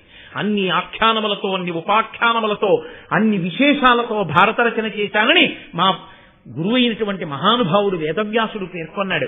అటువంటి మహాభారతం ఉందే, దాన్ని ధర్మతత్వజ్ఞులు ధర్మశాస్త్రంబని, ఆధ్యాత్మ విధులు వేదాంతమనియు, నీతి విచక్షణులు నీతిశాస్త్రంబని, కవి వృషభులు మహాకావ్యమనియు, లాక్షణికులు సర్వలక్ష్య సంగ్రహమని, ఐతిహాసికులితిహాసమనియు, పరమ పౌరాణికుల్ బహుపురాణ సముచ్చయంబని మహి కొలియాడుచుండ, వివిధ వేద తత్వ వేది వేదవ్యాసుడు ఆదిముని పరాశరాత్మజుండు, విష్ణు సన్నిభుండు విశ్వజనీనమై పరగుచుండ చేసే భారతంబు. సాక్షాత్తు విష్ణు స్వరూపుడైనటువంటి వేదవ్యాసుడు రచన చేసినటువంటి ఆ మహాభారతం ఉందే, దాన్ని ధర్మతత్వజ్ఞులు ధర్మశాస్త్రం అని, ధర్మము యందు నిష్ణాతులైనటువంటి వారు మహాభారతాన్ని ఇదే ధర్మశాస్త్రం అని పిలుస్తారు. చూడండి, నన్నయ్య గారి అనురక్తి చూడండి. ఆంధ్రీకరించేటప్పుడు మహాభారతానికి కితాబు ఇవ్వవలసి వస్తే దాన్ని మొట్టమొదట ఏ పేరుతో దాన్ని అన్వయం చేశారో చూడండి, ధర్మం. ఈ ధర్మమే ప్రాతిపదిక, దీని పేరే సనాతన ధర్మం. ఆ ధర్మమునే బోధ చేయడానికే సమస్త వాంగ్మయం వచ్చింది. ఆధ్యాత్మ విధులు వేదాంతమనియు, వేదాంతము అంటే వేదముల చివర ఉండేవి ఉపనిషత్తులు. ఆ ఉపనిషత్తుల యందు శిష్యుడు గురువుని ప్రశ్న వేస్తాడు. ప్రశ్న వేస్తే గురువు మాట్లాడతాడు. మాట్లాడితే దాని వలన జ్ఞానము కలిగి, ఆ జ్ఞానము వలన మళ్లీ పుట్టవలసిన అవసరము లేని పునరావృత్తి రహిత శాశ్వత శివ సాయుధ్య స్థితి ఏర్పడుతుంది. అటువంటి మోక్షకారకమైనటువంటి వేదాంతం ఏది ఉన్నదో ఆ వేదాంతమే మహాభారతమని వేదాంతులు చెప్తారు. నీతి విచక్షణులు నీతి శాస్త్రం బలి. లోకంలో నీతి మాట్లాడేటటువంటి వాళ్ళందరూ మహాభారతం కన్నా నీతి శాస్త్రం లేదు అంటారు. కాబట్టి మహాభారతం గురించి మాట్లాడినా, మహాభారతంలోని ఏ వ్యక్తి గురించి పుస్తకాలు రాసినా ఆ కోణంలో చూసి వ్రాయాలి, ఆ కోణంలోనే మహాభారతాన్ని చూడాలి తప్ప ఇంకొకలా చూసి కవిత్వపరమైన అన్వయాన్ని చేసే అధికారం ఎవరికి ఉండదు అన్నది తీర్పు. కాబట్టి కవి వృషభులు మహాకావ్యమనియు, గొప్ప కవులు దాన్ని మహాకావ్యము అని పిలిచారు. ఇంతకన్నా కావ్యం ఉండదు లోకంలో. లాక్షణికులు సర్వలక్ష్య సంగ్రహమని, లాక్షణికులు ఇంతకన్నా గొప్ప లక్ష్యశాస్త్రము వేరొకటి లేదు అన్నారు. ఐతిహాసికులు ఇతిహాసమనియు, ఇతిహాసము అన్న మాటకు అర్థం నేను నిన్న మీతో ప్రస్తావన చేశాను. ఇది ఇలాగే జరిగిన యథార్థమైన గాథ. యథార్థముగా జరిగిన ఒక గాథని ఇంత గొప్పగా చెప్పగలగడం వ్యాసుడికి తప్ప అన్యులకు సాధ్యం కాదు. అది భారతంలోనే సాధ్యమైనంత గొప్పగానని ఐతిహాసికులు ఇతిహాసమని పొగుడుతారు. పరమ పౌరాణికుల్ బహుపురాణ సముచ్చయం బలి. పురాణములు చదివినటువంటి వారు మహాభారతంలో లేనటువంటి పురాణం లేదు. అన్ని పురాణములలో ఉన్న విశేషాలు మహాభారతంలో వస్తాయని మహాభారతానికి పెద్దపీట వేసి పొగుడుతారు. వివిధ వేద తత్వ వేది, అనేకమైనటువంటి వేదముల యొక్క తత్వానికంతటికి పుట్ట, ఆ మూలకందమైనటువంటి వేదవ్యాస మహర్షి ఉన్నారే, ఆదిముని మొట్టమొదటి మహర్షి, మహానుభావుడు, పరాశరాత్మజుండు, పరాశరుని యొక్క కుమారుడు, విష్ణు సన్నిభుండు, సాక్షాత్ విష్ణుస్వరూపమైనటువంటి వాడు, వ్యాసో నారాయణ స్వయం. అటువంటి వాడు మనకి అందించినటువంటి మహాభారతం. నేను దాని గురించి ప్రవచనం చేస్తాను, చక్కగా మీ అందరూ వినండి అని. అక్షౌహిణి అన్న మాటకు అర్థమేమిటో, పర్వం అంటే ఏమిటో, మహాభారతంలో ఎన్ని పర్వాలున్నాయో, ఆ పర్వాలలో ఉండేటటువంటి కథా సారాంశమేమిటో, ఒక్కొక్క పర్వానికి ఒక్కొక్క పేరు ఎందుకు వచ్చిందో 18 పర్వముల గురించి విహంగ వీక్షణంగా ఒక్కసారి చెప్పాడు. సంక్షేప రామాయణం అంటారు చూసారా, అలా ఒక్కసారి. ఇలా ఎందుకు చెప్తారో తెలుసా అండి? జిజ్ఞాసు అయినటువంటి వాడైతే అమ్మో ఇన్ని విషయాలున్నాయి, మనకి మళ్ళీ ఎలా అందుతుందిరా, ఇది వినాలి, ఇలా ఆయన చెప్పి వెళ్ళిపోవడం కాదు, వివరంగా విందామని బాగా నాకు వివరించి చెప్పండి అని అడుగుతారు. వివరించి చెప్పమని అడగడం శిష్యునకు ఉండవలసిన లక్షణం. ఓసారి అలా పైన చదివేస్తే విని సంతోషపడిపోయితే అంతకన్నా లోతుగా తెలుసుకుందామనేటటువంటి జిజ్ఞాస లేకపోతే వాడు సరి అయిన అధికారి కాడు అని గుర్తు వినడానికి. కాబట్టి ఆ ఉత్సాహము ఉన్నవారేనా మహాభారతం నాకేనా సంతోషం, వీళ్ళు అలా వింటారా? ఒక్కసారి సంక్షేపంగా చెప్పాడే. వాళ్ళన్నారు కాదు కాదు, అలా నువ్వు ఏదో పర్వంలో ఇలా కదా, ఆదిపర్వం అంటే ప్రారంభం అంటే ఇదిగో ఇలా ఉంటుంది, ఇలా పాండవులు పుట్టారు, కౌరవులు పుట్టారు, వాళ్ళు పెద్దవాళ్ళు అయిపోయింది ఆదిపర్వం, సోహాపరం, అలా చెప్తే మేము ఒప్పుకోం. మాకు చాలా వివరంగా కావాలి. అందులో అబ్బో మాకు ఇన్ని ఏదో అగ్నిహోత్రపు నెగడు దగ్గరికి వెళ్ళి కర్ర పట్టి తోస్తే ఒక్కసారి రవ్వలు పైకి రేగినట్టు నువ్వు చెప్పిన ఆదిపర్వం కథ వింటే మా మనసులో ఎన్ని ఆలోచనలు వచ్చేసాయో. అసలు ఆ శంతన మహారాజు ఏమిటి, ఆ భీష్ముడు ఏమిటి, పిల్లాడేమిటి, ఆ ప్రతిజ్ఞ చేయడం ఏమిటి, గంగ ఏమిటి, అష్టమశువులు ఏమిటి, శాపం ఏమిటి, వాడు భూమి మీద పుట్టడం ఏమిటి, గంగ పట్టుకెళ్ళి గంగలో బారేయడం ఏమిటి, 8వ వాడు మహాపురుషుడు అవడం ఏమిటి, దీర్ఘకాలం ఉండడం ఏమిటి, పెళ్లి చేసుకోకపోవడం ఏమిటి, అది ధర్మ విరుద్ధం కదా, ఇవన్నీ ఎలా జరిగాయి మాకు వివరంగా చెప్పు. అలా ఏదో చెప్పేసి అయిపోయిందంటే మేము ఒప్పుకోం. అంటే వాళ్ళకి జిజ్ఞాస ఉంది. చాలా సంతోషించాడు ఆయన. సంతోషించి ఆయన అన్నాడు, మీకు నేను తప్పకుండా అలాగే మహాభారతాన్ని వివరణ చేస్తాను వినండి అని జనమేజయుడి దగ్గర ప్రారంభం చేశాడు. ఎందుకని అప్పుడే కదా జనమేజయుడి యొక్క యాగశాల నుంచి వచ్చానని చెప్పాడు కదా. అందుకని ఇప్పుడు మహాభారతం అంటే ఆయన ప్రవచనం నైమిషారణ్యంలో మొట్టమొదట మహాభారతాన్ని ప్రస్తావన చేసేసరికి అప్పుడే ఆయన చూసి వచ్చినటువంటి ఆ యజ్ఞశాలతో కూడినటువంటి ఘట్టాల గురించి వివరణ చేస్తూ ప్రారంభం చేశాడు. ప్రారంభం చేస్తూ ఆయన అన్నాడు, జనమేజయుడనబడేటటువంటి రాజు చంద్రవంశంలో పాండవుల యొక్క వారసుడిగా జన్మించి ఒక గొప్ప యజ్ఞాన్ని చేశాడు. ఆ యజ్ఞంలో ఆయన తనకి అని కోరుకుని చేసినవాడు కాడు. ఆయన దేని కొరకు చేశాడు ఆ యజ్ఞాన్ని అంటే ప్రజల యొక్క సంక్షేమం కోసం, తన రాజ్యంలో ఉండేటటువంటి ప్రజల యొక్క అభ్యున్నతి కోసం యజ్ఞం చేశాడు. అంటే ఇక్కడ మీరు ఒక విషయాన్ని బాగా గమనించవలసి ఉంటుంది.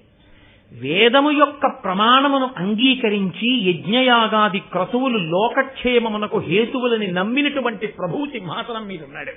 కాబట్టి ఆ రాజు కారణంగా నెలకొక వాన పడుతుంది. ఒక కుక్క ఒకటి అక్కడికి వచ్చింది. మహాభారతానికి ఒక గమ్మత్తుంది. కుక్క పాత్రతో ప్రారంభం, చిట్ట చివర మళ్ళీ ఓ కుక్క, మధ్యలో మహాభారతాన్ని మలుపు తిప్పింది ఒక కుక్క. అసలు మహాభారతాన్ని అంతటినీ మలుపు తిప్పేసింది ఒక కుక్కే. ఏకలవ్యుడు కుక్క నోట్లో 6 బాణాలు కొట్టుండకపోతే భారతం ఓలా ఉండుంది. కాబట్టి ఆ కుక్కే భారతాన్ని అంత తిప్పింది. అదో విచిత్రం, కుక్క పాత్రకే భారతానికి అంత దగ్గర. రామాయణంలో కుక్క మాంసం గురించి ఎక్కువ ప్రస్తావన చేయబడుతుంది. విశ్వామిత్రుడికి కోపం వస్తే చాలు, అస్తమానం శమాంసం యథాహార ముష్టికాహ నామ నిర్ఘృణాహ అంటుంటాడు. కుక్క మాంసం తినేవాళ్ళై బతకండి అంటుంటాడు. కాబట్టి అక్కడికి ఒక కుక్క వచ్చింది. కుక్కకి ఒక లక్షణం ఉంటుంది.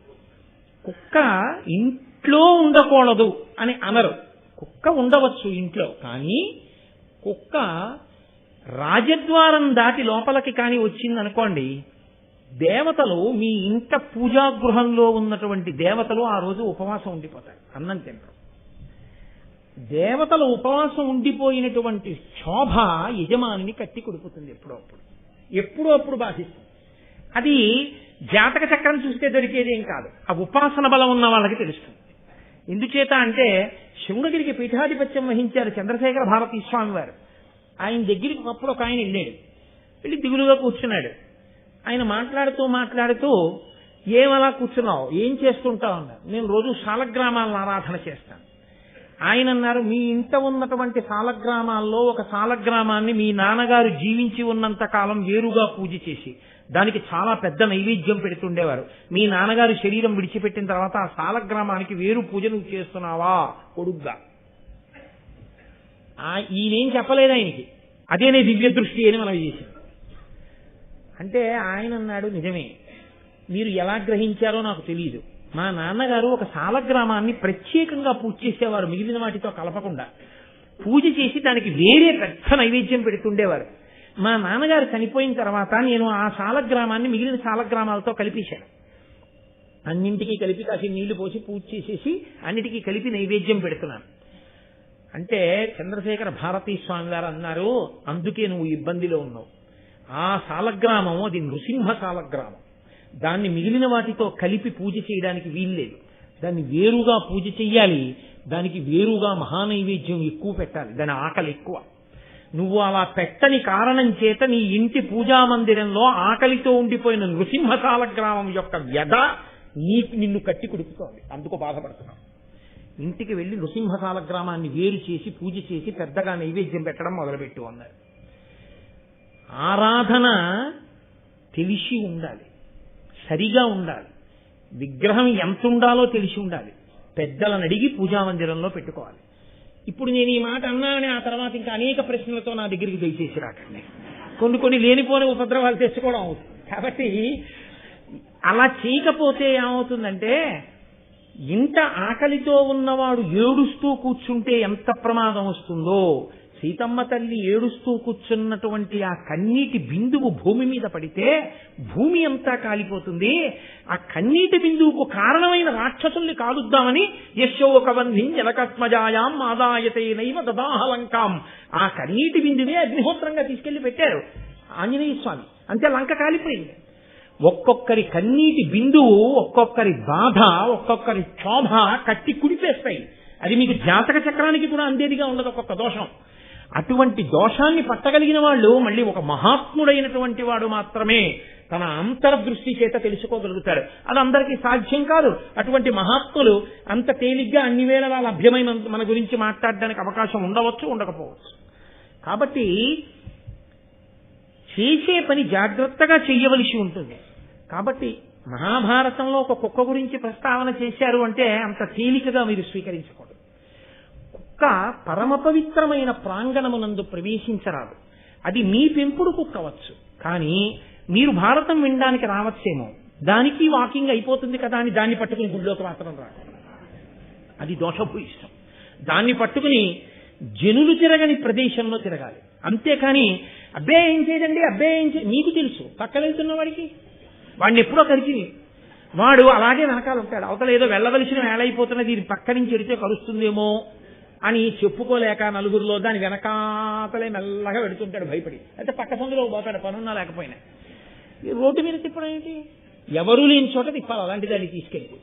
కాబట్టి సరే, ఇప్పుడు మళ్ళీ నేను ఆ సివిక్ సెన్స్ అన్న దాని గురించి ఏం మాట్లాడతాను, అది వేరే విషయం. కాబట్టి కుక్క వచ్చింది ఆ యజ్ఞ ప్రాంగణంలోకి. అది దేవశూని, దేవతల కుక్క. దేవతల కుక్క అయినా అది కుక్క కదండి. కాబట్టి యజ్ఞశాల ప్రవేశం అది చేస్తుందేమో, యజ్ఞభూమి ఎందరి తిరుగాడితే అపవిత్రమవుతుందన్న భావన చేత ఎంతవరకు ఏది పవిత్రమో అంతవరకు పవిత్రం. ఏది దాటి వెళ్ళకూడదో అది దాటి వెళ్ళకూడదు. మా ఇంటి ముందు పోలేనండి, నేను డబ్బు కట్టి వేయించుకున్న పోలేనండి, నాకు పోల్ మీద ఫ్యూజ్ వేయడం వచ్చండి, నేను ఇంట్లో ఫ్యూజులు అస్తమానం వేస్తుంటానండి, ఎక్కి వేస్తానంటే పోల్ ఎక్కడానికి నిన్ను అనుమతిస్తారా? ఇవి నువ్వు పెట్టుకున్న రూలు, నువ్వు డబ్బిచ్చి వేయించుకున్న పోల్ మీద ఎక్కడానికి నీకే అధికారం లేకపోతే వేదంలో చెప్పిన విషయాన్ని ప్రశ్నించే అధికారం నీకెక్కడుంది? కాబట్టి ఈశ్వర నిర్ణయమే. ఆయనే సృజించాడు సర్వభూతములను. కానీ జ్ఞానం వేరు, ఆచారం వేరు, అనుష్ఠానం వేరు. కాబట్టి ఇప్పుడు ఆ కుక్క యజ్ఞశాల ప్రాంగణంలోకి వచ్చింది అన్నది బహుశా కారణమై ఉండి ఉండవచ్చు. ఈ జనమేజయుని యొక్క తమ్ముళ్ళు వాళ్ళు సాక్షాత్ క్షత్రియులు, రాజకుమారులు, గొప్ప పరాక్రమం ఉన్నవాళ్ళు. శృతసేనుడు, ఉగ్రసేనుడు, భీమసేనుడు అని ముగ్గురు పేర్లు. బహుశా వాళ్ళ వంశంలో పూర్వం ఉన్న వాళ్ళ పేరు భీమసేనుడి పేరు కూడా పెట్టుకుని ఉన్నారులా ఉంది. వీళ్ళు ముగ్గురు కలిసి అది ఆ దేవతల యొక్క కుక్క అయినటువంటి సరమ అనబడేటటువంటి ఆడకుక్క యొక్క కొడుకు, ఓ చిన్ని కుక్క లేదా కుక్క పిల్ల, మగ కుక్క పిల్ల అనొచ్చేమో, సారమేయము దాని పేరు. దాన్ని కొట్టారు, ముగ్గురు కలిసి కొట్టి తరిమారు. తరిమితే అది ఏడుస్తూ వెళ్ళిపోయింది వాళ్ళ అమ్మ దగ్గరికి. కుక్క పిల్లలు ఏడుస్తూ కుయికుయిలాడుతూ తల్లి దగ్గరికి వెళ్ళవండి, అలాగే అది దేవశూని దగ్గరికి వెళ్ళింది, దేవతల కుక్క దగ్గరికి వెళ్ళింది. వెళ్ళి అది వాళ్లతో చెప్పింది, అమ్మా నేనేమి యజ్ఞశాలలోకి వెళ్ళలేదమ్మా, ఏమిటి జరుగుతోంది అని అక్కడ నిలబడి ఇలా చూస్తున్నాను. జనమేజయుడి యొక్క 3 తమ్ముళ్ళు వచ్చి నన్ను తరివి తరివి కొట్టారమ్మా, నా ఒళ్ళంతా హోనం అయిపోయిందమ్మా అని ఏడ్చి. ఇప్పుడు ఆ దేవశుని శరమ బయలుదేరి వచ్చింది. ఈలోగా యజ్ఞం పూర్తయిపోయింది. ఆయన కూర్చుని ఉన్నాడు జనమేజయుడు. శరమ తిన్నగా ఆయన దగ్గరికి వెళ్ళింది. వెళ్ళి ఆవిడంది, క్షితినాథ, కడు అకరుణాన్వితులై నీ తమ్ములు అతి వివేక దూరుల్ మతి తలపక నా పుత్రకు అతి బాలకు అనపరాధు నడిచిరి పిలుసన్. ఎంత గొప్పగా మాట్లాడిందో చూడండి. అభియోగ పత్రము అంటారు. అటువంటి అభియోగ పత్రాన్ని ముందు ప్రవేశపెట్టింది ఆవిడ. ఆవిడంది, క్షితినాథ, ఓ భూమిని పరిపాలించేవాడా, కాబట్టి నువ్వు న్యాయం చెప్పవలసి ఉంటుంది.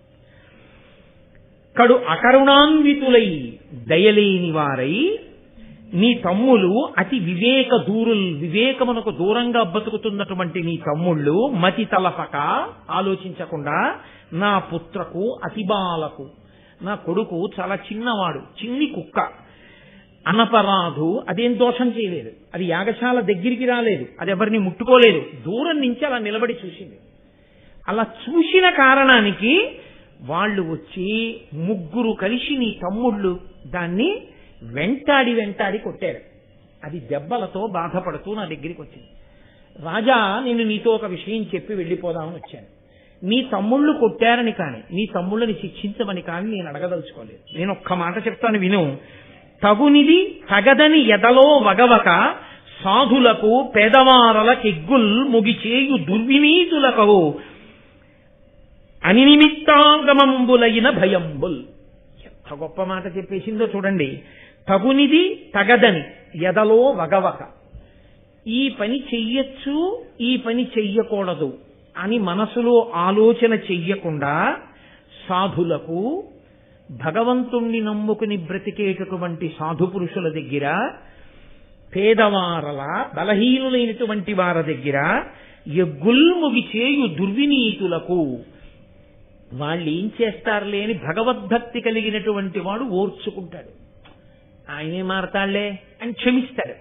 క్షమించాడు కదా అని ఆయన మీద తిరగబడినా, బలహీనుడు కదా ఏం చేస్తాడులే అని వాళ్ళ జోలికెళ్ళినా ఒక ఫలితం ఉంటుంది రాజా. ఏమిటో తెలుసా ఫలితం? అనిమిత్తాగంబులైన భయంబుల్, కారణము లేని భయం కలుగుతుంది. ఇంత పెద్ద మాట చూశారండి. కారణం ఉండదు భయానికి. అంటే ఏదో ఒక కారణం మీకు అగుపించింది అనుకోండి, మీరు భయపడతారు. అయ్యి బాబోయ్, ఇప్పుడు ఇలా చేస్తే ఏమైనా అవుతుందేమో అనుకుంటారు. రాత్రి 10 గంటల వేళలో కటిక చీకట్లో పుట్టలు ఎక్కువగా ఉన్న ప్రదేశంలో చేత దీపం లేకుండా మీరు నడుస్తున్నారనుకోండి, అమ్మో నేను ఏమైనా పావును తొక్కుతానేమో అని మీరు అనుకుంటారు. పట్టపగలు 11 గంటల వేళ భానుగుడి జంక్షన్ లో ఉన్న అపార్ట్మెంట్ 3rd ఫ్లోర్ మెట్ల మీద త్రాచుపా ఉంటుందని మీరు ఊహిస్తారా? ఉంటుంది అని మీరు ఊహకు కూడా అందుతుందా? 30 ఏళ్ల నుంచి అక్కడ కాపురం చేస్తున్నారు, ఆఫీస్కి వెళ్ళిపోయే హడావిడిలో మీరు మెట్లు దిగుతున్నారు, పరిగెడుతున్న త్రాచుపాం మీద కాలేశారు. ఎక్కడి నుంచి వచ్చింది ఈ పాము? కారణం తెలియదు. ఎలా వచ్చింది అని మీరు అడిగారు అనుకోండి, అందరూ ఏమంటారో తెలుసండి, అదేంటండి ఇక్కడికి పాము ఎలా వచ్చిందండి అసలు, అయిపోయి త్రాచుపాము రావడం ఏంటండి అసలు, ఎప్పుడు 30 ఏళ్ల నుంచి ఉంటున్నా ఇక్కడ పాము, బురద పాము చూడలేదు, ఎప్పుడు ఇక్కడ త్రాచుపాము ఏంటండి, పైగా 2nd ఫ్లోర్ మెట్ల వరకు రావడం ఏంటి, ఇంతమంది ఇప్పుడే కదా తిరుగుతున్నాం, ఎలా వచ్చిందండి అసలు అంటారా అనరా? ఇప్పుడు కారణం మీరు ఊహించగలరా ప్రమాదమునకు? ఎవరిని అడిగినా ఏమంటారంటే, అరే చాలా ఆశ్చర్యంగా ఉందండి అనేవాడే కానీ కారణాన్ని చెప్పలేడు. ఇది ఎలా వచ్చిందో తెలుసా? ఇదిగో వెనక చేసిన కర్మకి ఫలితం ఆ పాము రూపంలో వచ్చేసింది.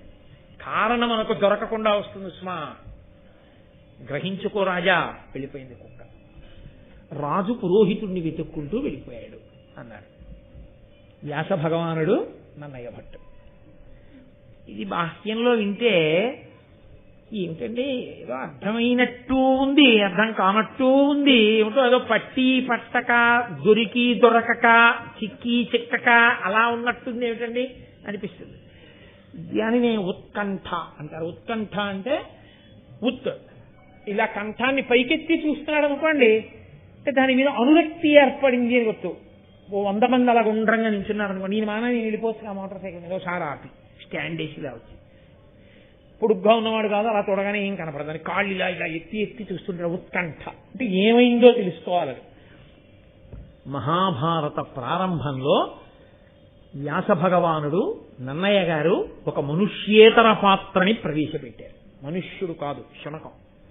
ఉత్కంఠ, కంఠం ఇలా ఎత్తి చూసేటట్టుగా మనలో ఒక రకమైనటువంటి ఉత్సాహాన్ని, తెలుసుకోవాలనేటటువంటి జిజ్ఞాసని పెంచారు. ఈ ఎత్తిన కంఠం ఎప్పటి వరకు ఉంచాలని వాళ్ళ ఉద్దేశం అంటే 18వ పర్వం పూర్తయ్యే వరకు. అప్పటికి నీకు ధర్మం బాగా అర్థమైపోతుంది అని. అంటే నా ఉద్దేశం ఇలా ఉండిపోమ్మని కాదు, 18 పర్వాలు ఎక్కడ దొరుకుతాయండి అని అర్జెంటుగా కొనుక్కుని చదవడం మొదలు పెట్టేసుకుంటారు కాదు. అది రచనా వైచిత్రి. అది జాతిని ధర్మం వైపు నడిపించాలనేటటువంటి ఋషి యొక్క ఆర్తి. దానికి రుణపడ్డాం మనం ఋషికి. తండ్రి తాపత్రయపడ్డట్టు తాపత్రయపడతారు వాళ్ళు, లేకపోతే వాళ్ళ కర్మ వాళ్ళకి ఎందుకు వచ్చినా కూడా ఇవన్నీ చెప్పడం. ఇందులో ఆంతర్యం ఏమిటో తెలుసా అండి? కుక్క సాధుప్రాణి, తనంత తానుగా ఈ మీద పడిపోయి కరిచేసేటటువంటి ప్రాణి కాదు. యజమానిని నమ్ముతుంది. మీరు దాని దగ్గరికి వెళ్లి ప్రేమతో నిలబడ్డారు అని దానికి అర్థమైతే అది తోక ఊపి సంకేతిస్తుంది. లోకంలో కొన్ని ప్రాణులు మీ పట్ల ప్రేమతో ఉన్నాయో ప్రేమతో లేవో మీకు ఎప్పుడూ అర్థం కాదు. కొన్ని ప్రాణులు మీ పట్ల ప్రేమతో ఉన్నాయి అని తెలిసిపోతుంది. అలా తెలియడానికి అవకాశం ఉన్న ప్రాణుల్లో కుక్క ఒకటి. అది తోక ఊపుతుంది. తోక ఊపితే చాలా తెలిసిపోతుంది. 2, కుక్కని మీరు ప్రేమని అభివ్యక్తం చేయడానికి, నేను నీ జోలికి వచ్చేవాణ్ణి కాను అని చెప్పడానికి మీరు బ్రహ్మణ్యో బ్రహ్మవృద్ బ్రహ్మ బ్రహ్మ బ్రహ్మ వివర్ధన అటువంటి మంత్రాలు ఏం చెప్పక్కర్లేదు. ఒక్క అక్షరం వస్తులేంది దూ దూ దూ అన్నారనుకోండి, అది కూడా రాలేదనుకోండి అంటే చాలు, అది ఊరుకుంటుంది, తోక ఊపేస్తుంది. అది కుక్కకున్న లక్షణం. కుక్క పోవాలనుకోండి, చెయ్యి అంటే సరిపోతుంది కదండి. అంతే కుక్కకున్న లక్షణం. దానికి 3 రాజకుమారులు వెంటబడాలా? 3 రాజకుమారులు సైన్యం లేనట్టు, పిలిస్తే పలికేవాడు లేనట్టు, దిక్కులేని వాళ్ళల్లా ఇంత బలపరాక్రమాలతో వృద్ధి పొందినటువంటి చంద్రవంశంలో పాండవులకు వారసులుగా జన్మించిన వాళ్ళు జనమేజయుని యొక్క సోదరులు 3 రాజులు సిగ్గు లేకుండా ఒక కుక్క పిల్లని తరుగుతారా? 3 రాజులు తరమవలసినంత పెద్ద ప్రాణి అండి అది. 3 రాజులు పరిగెత్తుకొస్తుంటే కుక్క పిల్ల ఎదురు నిలబడుతుందని మీరు ఊహించగలరా? అది వెంటనే పారిపోతుంది. పారిపోతున్న కుక్క పిల్లని 3 వేపుల నుంచి వచ్చి పారిపోవడానికి మార్గం లేకుండా చేసి కొడుతుంటే అది నన్ను వదిలిపెడితే బాగుండు బాబోని కుయ్యో కుయ్యో కుయ్యో అని ఏడిచి పారిపోతే అది తమ పరాక్రమం అనుకుని సంతోషపడిపోయి వెళ్లి యజ్ఞభూమిలో కూర్చున్నవాడు ఈశ్వరుడు ఎందుకు క్షత్రియుడిగా పుట్టించాడో ఆ బల పరాక్రమాలతో ఆ ధనుర్వేదంతో ఎవరిని రక్షించాలో తెలుసుకోలేక, ఎవరితో యుద్ధం చెయ్యాలో తెలియక అల్ప ప్రాణుల మీద ఇంత పరాక్రమాన్ని చూపించిన నీకు ఆ కుక్క ఎంత ఏడ్చిందో ఆ ఏడుపు యొక్క ప్రతిఫలంగా కారణం లేని ఆపద వస్తుంది. కారణం లేకుండా ఇంత బలం చూపించావు కాబట్టి. రాజా కట్టి కుడుపుతాయి, నీకు చెప్పేవాడు లేడు, నీ ప్రవర్తనని ఎప్పటికప్పుడు దిద్దేవాడు లేడు. ఉండి ఉంటే ఇలా జరిగి ఉండేది కాదు. ఇది ఆ కుక్క హృదయం.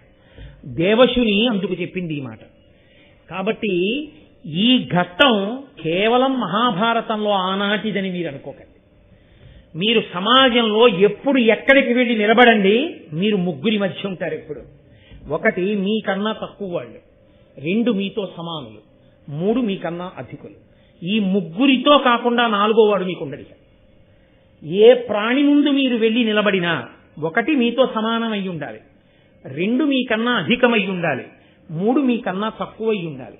మీకన్నా తక్కువ ప్రాణి కనబడితే కలియబడడం అధికారుల దగ్గర నుంచి ఉంటుంది ఈ లక్షణం. ఆయన పాపం ఎక్కువగా మాట్లాడేవాడు కాదు, చెప్పిన పని చేసుకుపోతాడు. అంటే ఊళ్ళో పనంతా ఆయన తప్ప చెప్తాడు. వాడు కాగితం ఇస్తే కలియబడతాడు, వాడు జోలికి వెళ్ళడు. ఈ పరిస్థితి మీరు చూడాలా. భారతం ఆనాటి నుంచి ఈనాటి వరకు ఉన్న వ్యవస్థలో దోషాన్ని తప్పు పట్టింది. అందుకని కూర్చున్నది ఆ కుర్చీలో. ఎవడు చెయ్యవలసిన పనిని చేయించడానికి కూర్చున్నావు. నీ చేతకానితనానికి పనిచేసేవాడా పాడవలసిన వాడు. కాబట్టి నీకన్నా తక్కువ వాడు కనపడితే కలియబడకూడదు. నీతో సమానులు కనపడితే వీడు వృద్ధిలోకి రావాలని కోరుకోవాలి. నీకన్నా అధికుడు కనపడితే ఈర్ష్య పడకూడదు. వారు ఎంత సాధన చేస్తే ఈ స్థితిని పొందారో వారి దగ్గర తెలుసుకుని నేను కూడా స్థితిని పొందాలనుకోవాలి. పెద్దవారిని చూసినప్పుడు వచ్చే అసూయని పూజ్య భావనతో గెలవాలి. సమానుడి పట్ల వచ్చే ఉదాసీనత, వాడు నేను సమానమే అన్న భావనని వీడు ఇంకా వృద్ధిలోకి రావాలన్న ప్రేమతో గెలవాలి. నీకన్నా తక్కువ వాడిని చూసినప్పుడు వాడే పాట అనడం కాదు, వాడు కూడా ఈశ్వరుడి అనుగ్రహంతో ఒకనాడు గొప్ప స్థితిని పొందుతాడు. వాణ్ణి గౌరవించడం చేత నేను ఈ స్థితిలో నిలబడగలుగుతాను తప్ప వాణ్ణి అగౌరవపరిస్తే నేను దిగజారిపోతానని నువ్వు తెలుసుకుని ఉండాలి. ఈ 3 లేని జీవితం అకారణమైన ఆపదల్ని తీసుకొచ్చి కూర్చోపెడుతుంది ఇంట్లో. అప్పుడు మళ్ళీ కనపడ్డ ప్రతి చోటికి వెళ్ళి, అయ్యా నాకు ఆపదలు వస్తున్నాయండి, నాకు కష్టాలు వస్తున్నాయండి, నేను ఏమిటో ఇబ్బందుల్లో ఉన్నానందని చెప్పుకోవడం కాదు. నీ జీవితాన్ని దిద్దుకో, నీ ప్రవర్తనని దిద్దుకో, నీ నడవడి దిద్దుకో. నువ్వు భూతముల పట్ల, భూతములు అంటే ప్రాణుల పట్ల ఎలా ప్రవర్తించాలో నేర్చుకో. పరహితము చేయునెవ్వడు పరమహితుండగును భూత పంచకమునకున్, పరహితమే పరమధర్మము, పరహితునకు నిదురు లేదు పర్వేందుముఖి అంటారు భాగవతంలో కోటమ గారు. నువ్వు భూతముల పట్ల ప్రేమతో, ముగ్గురి పట్ల నువ్వు ఎలా ప్రవర్తించాలో అలా ప్రవర్తించడం నీకు వస్తే నీకు కారణము లేనటువంటి ఆపదలు రావు. కారణమున్న ఆపదలంటే చేసిన కర్మకి ఫలితం ఉంటుంది. ఎప్పుడో తెలియక చేసావు కానీ ఫలితం ఉంటుంది. ఇప్పుడు నువ్వు తెలుసుకుని ప్రవర్తిస్తున్నావు కాబట్టి ఆపదామపహర్తారం దాతారం సర్వసంపదాం. పాము కరవవలసిన వాడిని చీమతో కనిపించి ఈశ్వరుడు విడిచిపెట్టేస్తాడు. ఇప్పుడు వాడు మారేడు, భక్తితో ఉన్నాడు కాబట్టి వాడిని నేను చనకనంటాడు. నమ శివాభ్యాం అశుభాపహాభ్యాం. ఈ ఈశ్వర కృప రావడానికి కారణం నువ్వు నీ ప్రవర్తన మార్చుకోకుండా, నువ్వు కేవలం ఈశ్వరుడికి వెళ్లి బిల్వదళాలు వేసినంత మాత్రం చేత ఈశ్వరుడు నిన్ను అనుగ్రహిస్తాడనుకోవద్దు. ఆ బిల్వదళాలు ఆయన సృష్టిలోవే నువ్వు గుర్తుపెట్టుకోవలసి ఉంటుంది. గభీరే కాసారే విశతి విజనే ఘోర విపినే విశాలే శైలే చ భ్రమతి కుసుమార్థం చలమతి సమర్పీచే తత్సరసిజమమానాధవతే సుఖేనావస్థాతం జనహ నజానాతి కిమహో అంటారు శంకర భగవత్పాదులు శివానంద లహరిలో. ఈశ్వరుడికి పట్టుకెళ్ళి నేను అది చేశాను ఇది చేశాను నేను ఇవ్వడానికి నువ్వు కొత్తగా సృష్టించి రాలేదు. ఈశ్వర సృష్టిలోని ఈశ్వరుడికి ఇస్తున్నావు. దానికి నీ ప్రజ్ఞ లేదు. నీకు పుణ్యం ఇవ్వడానికి ఆయన నీ చేత ఇప్పించాడంతే. నీ కొడుకు చేతిలో 10 రూపాయలు నువ్వు పెట్టి, అయ్యా నువ్వు ఈ పంతులు గారికి ఇవ్వరా అని నీ కొడుకు చేత ఇప్పిస్తే నేను ఇచ్చాను 10 రూపాయలని నీ కొడుకు అంటే అది ఎంత అన్యాయమో, అలా ఈశ్వరుడు మారేడు దళాన్ని సృష్టించి నీ చేతికి మారేడు దళాలు ఇచ్చి నా మీద మారేరా పుణ్యం ఇస్తారన్నాడు. ఈశ్వరాయంతో అనుగ్రహించి మారేడు దళాల్ని నిన్న రాత్రి నా యందు ప్రేమ కలిగిన వారు ఎక్కడి నుంచో తెచ్చి మారేడు దళాలు ఇస్తే తెల్లవారేటప్పటికీ ఏకాదశి నాడు నీ దగ్గర కూర్చుని మారేడు దళోదకంతో అభిషేకం చేసి మారేడు దళాలు నీ మీద పూజ చేయగలిగాను. ఇది కదా నీ అనుగ్రహం అంటే. నాకు పుణ్యం కట్టబెట్టడానికి కావలసిన పరికరాన్ని నువ్వే అందించి నా చేత చేయించి నాకు పుణ్యం కట్టబెట్టావు. ఈశ్వర ఇది నీ అనుగ్రహం అని నువ్వు నిలబడి ఆ ప్రేమని నువ్వు సమస్త భూతములకు పంచిపెట్టిన నాడు ఈశ్వరుడు పరమ ప్రశాంతుడై ఘోర రూపాన్ని దాల్చకుండా నీ పట్ల అనుగ్రహాన్ని వర్షించి సంతోషిస్తాడు. అందుకే బలవంతుడైన వాడు ఎవరి పట్ల ఆ బలాన్ని ప్రదర్శించాలి అంటే బలహీనులైనటువంటి వారిని చెనకుతున్న వాళ్ళని నిగ్రహించడానికి ఉపయోగించాలి తప్ప బలహీనులైన వారిని చెండడానికి తన బలాన్ని ఉపయోగించకూడదు. నీకు జీర్ణమయ్యే శక్తి ఉంది కదా అని అదే పనిగా తినకూడదు. నీ శరీరానికి ఎంత కావాలో అంత మాత్రమే పుచ్చుకోవాలి. నీకు ఈశ్వరుడు నోరిచ్చాడు కదా అని ఏది పడితే అది మాట్లాడకూడదు. ఏది వేదమును సమర్థిస్తుందో అది మాత్రమే మాట్లాడాలి. దుస్తర్కస్తు విరంజతాం అంటారు శంకరాచార్యుల వారు. దుస్తర్కం చేయడానికి నోరు ఉపయోగించకూడదు. వేద ప్రమాణాన్ని నిలబెట్టడానికి నోటిని ఉపయోగించాలి. కాబట్టి నీ బలాన్ని ఎలా ఉపయోగించాలో అలా ఉపయోగించాలి. ఈశ్వరుడు ఇచ్చాడు కదా అని నీ ఇష్టం వచ్చినట్టు నువ్వు ప్రవర్తిస్తే ఈశ్వరుడు కూడా కారణం లేని ఆపదనిస్తాడు. తగినంత కారణం లేకుండా నీ బలాన్ని ఉపయోగించి ప్రాణులను చెనకావు కనుక అప్పుడు కారణం తెలియదు జనమే చేయాలి. ఎందుకు వచ్చింది ఈ ఆపదాని గుండెలు బాదుకుంటావు. వెళ్ళి జాతక చక్రం చూపిస్తేను చెయ్యి చూపిస్తేను చూసి చెప్పడానికి ఏముండదు. గ్రహాలన్నీ ఉండవలసిన స్థానంలో ఉంటాయి, నువ్వే లేవు ఉండవలసినటువంటి ప్రవర్తన. కాబట్టి కారణం లేని ఆపద రాకుండా ఉండాలంటే తగినంత కారణం లేకుండా నీ బలాన్ని ప్రయోగించే స్థితి నుంచి నిన్ను నువ్వు రక్షించుకో. నేను కాదు కదా చేసిందంటావేమో, క్షితినాథ నీ రాజ్యంలో ఉన్న వాళ్ళు చేసే తప్పులకి రాజుగా నువ్వే బాధ్యుడవు. కాబట్టి నువ్వు ఈ వ్యవస్థని చక్కబరచవలసిన పూచి నీ మీద ఉంది, లేకపోతే ఆపదల పాలవుతావు. చంద్రవంశంలో పుట్టావు, ధర్మాత్ముడివి, 4 మంచి మాటలు చెప్పాలనిపించింది, నేను ఊరుకోవచ్చు, కానీ ఆపద వస్తుంది. ఇంకా ఇంకా ఇలాంటి తప్పులు జరపకుండా మంచి మాట చెప్తే మంచివాడవైతే వింటావు. మంచితనం నీలో లేకపోతే వినేయ అంటారు శంకరాచార్యుల వారు. విని మార్చుకునే సంస్కార బలం నీకు లేకపోతే అహంకారం అడ్డొచ్చి తిరగబడతావు. అది నీ పతనమునకు హేతు అవుతుంది. కాబట్టి నువ్వేం చేస్తావో నీ ఇష్టం, నీ సంస్కారానికి వదిలేశానన్నది శేషం. పైకి చెప్పకుండా పూర్తి చేసి ఇంత చిన్న పద్యాన్ని మాత్రమే చెప్పి, ఇంత చిన్న పద్యాన్ని అనగా ఒక గొప్ప సూక్తిని, అది ఆనాడు భారతంలో జనమేజయుడికి కాదు, ఆనాటి నుండి ఈనాటి వరకు సనాతన ధర్మంలో ఉన్న మనకందరికీ కూడా హితమును చెప్పడమే. అందుకే మహాభారతంలో చెప్పని ధర్మం లేదు. భూతకారుణ్యము అన్న దానికన్నా ధర్మం ఇంకా లోకంలో లేదు. అందుకే మొట్టమొదట మాట్లాడుతూనే మహాభారతంలో ఈ భూతకారుణ్యమునకు సంబంధించిన ఘట్టంతో ప్రారంభం చేశారు. కాబట్టి జనమేజయుడి ఆస్థానంలో జరిగినటువంటి ఈ విశేషాన్ని నీకు నేను వివరణ చేశానయ్యా అన్నారు.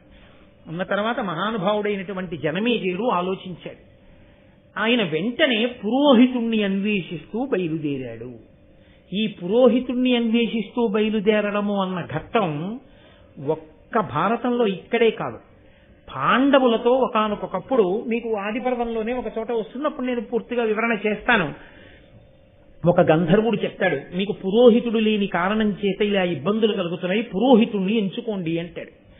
కాబట్టి జనమేజయుడు వెంటనే పురోహితుణ్ణి నిర్ణయించుకోవడానికి బయలుదేరాడు. పురోహితుడు అన్న మాటకు అర్థం ఏమిటో తెలుసా అండి? పురము యొక్క హితమును కోరువాడు. రాజు ప్రజా సంక్షేమాన్ని కోరి తన భుజబలంతో రక్షిస్తాడు. పురోహితుడు రాజును ఆశ్రయించిన వాళ్ళు తప్పులు చేయకుండా ఆ తప్పుల ఫలితంగా రాజుకి ఆపద, రాజు ఆపద రూపం పేరుతో ప్రజలకు ఆపద రాకుండా ఎప్పటికప్పుడు రాజు యొక్క రక్షణ కోరి, రాజు యొక్క నడవడిని పరిశీలించి ఎప్పటికప్పుడు కారణం చెప్తూ, మార్గం చెప్తూ, జరగరాని దోషములు జరిగితే రాజు వరకు కూడా తేకుండా ప్రాయశ్చిత్త కర్మలు ఆచరించి తాను గొప్ప భక్తుడై నిరంతరము ఈశ్వరుణ్ణి ధ్యానం చేస్తూ, అగ్నిహోత్రంలో హవిస్సులిస్తూ, హోమకార్యం చేస్తూ, పురమ యొక్క హితము కొరకు తన తపస్సుని ధారపోసి ఆ అక్షతలు పట్టుకుని వచ్చి లోకా సమస్తా సుఖినో భవంతు అంటూ సింహాసనం మీద కూర్చున్న రాజు యొక్క తల మీద అక్షతలు వేసి వెళ్తూ ఉంటాడు. అటువంటి పురోహితుడు ఎక్కడున్నాడో ఆ పురోహితుడు ఉన్న చోట రాజుకి తెలిసి కాని తెలియక కాని చిన్న చిన్న అపరాధములు జరిగినా అవి సర్దుకుని విజయం కలుగుతుంది. అది పురోహితుని యొక్క గొప్పతనం. అందుకే పురోహితుడు లేకుండా ఉండరు. కుటుంబమే కాదు, ఆ సంప్రదాయం రాసరికం దగ్గర నుంచే కాదు, ఇంటి పురోహితుడు అంటారు. ఆయన సత్యనారాయణ వ్రతం చేయిస్తేనే ఆయనకి పంచల చాప పెట్టక్కర్లేదు. పండక్కి బట్టలు కొనుక్కున్నప్పుడు ఇంటి పురోహితుడికి కూడా ఓ పంచల చాప కొని పట్టుకెళ్ళి ఆయనకి ఇచ్చి ఒక నమస్కారం చేస్తారు.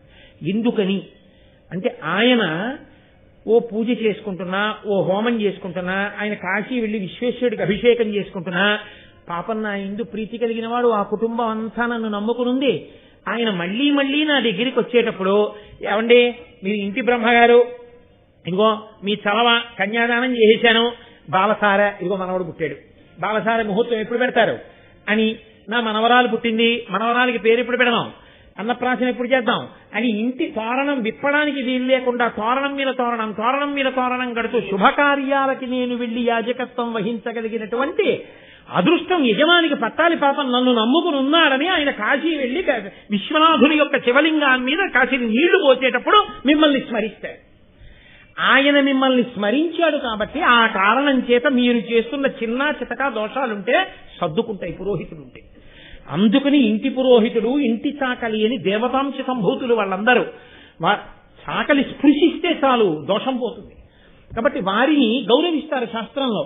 ఏ శుభకార్యం జరిగినా వారిని పిలిచి, ఓ నైవేద్యాలు పెడితే వారిని పిలిచి చక్కగా ప్రసాదం ఇచ్చి బట్టలు పెట్టి ఎంతో మర్యాదగా ప్రవర్తిస్తారు. అందరినీ కూడగలుపుని తీసుకెళ్లగలిగినటువంటి స్థితిని దేవాలయ వ్యవస్థగా ఆవిష్కరించింది సనాతన ధర్మం. కాబట్టి ఒక పురోహితుణ్ణి వెతుక్కోవాలి. నేను యజ్ఞం చేస్తూ కూర్చున్నాను, యజ్ఞశాలలో ఇది జరిగింది, శరమ వచ్చి చెప్పే వరకు నాకు తెలియలేదు.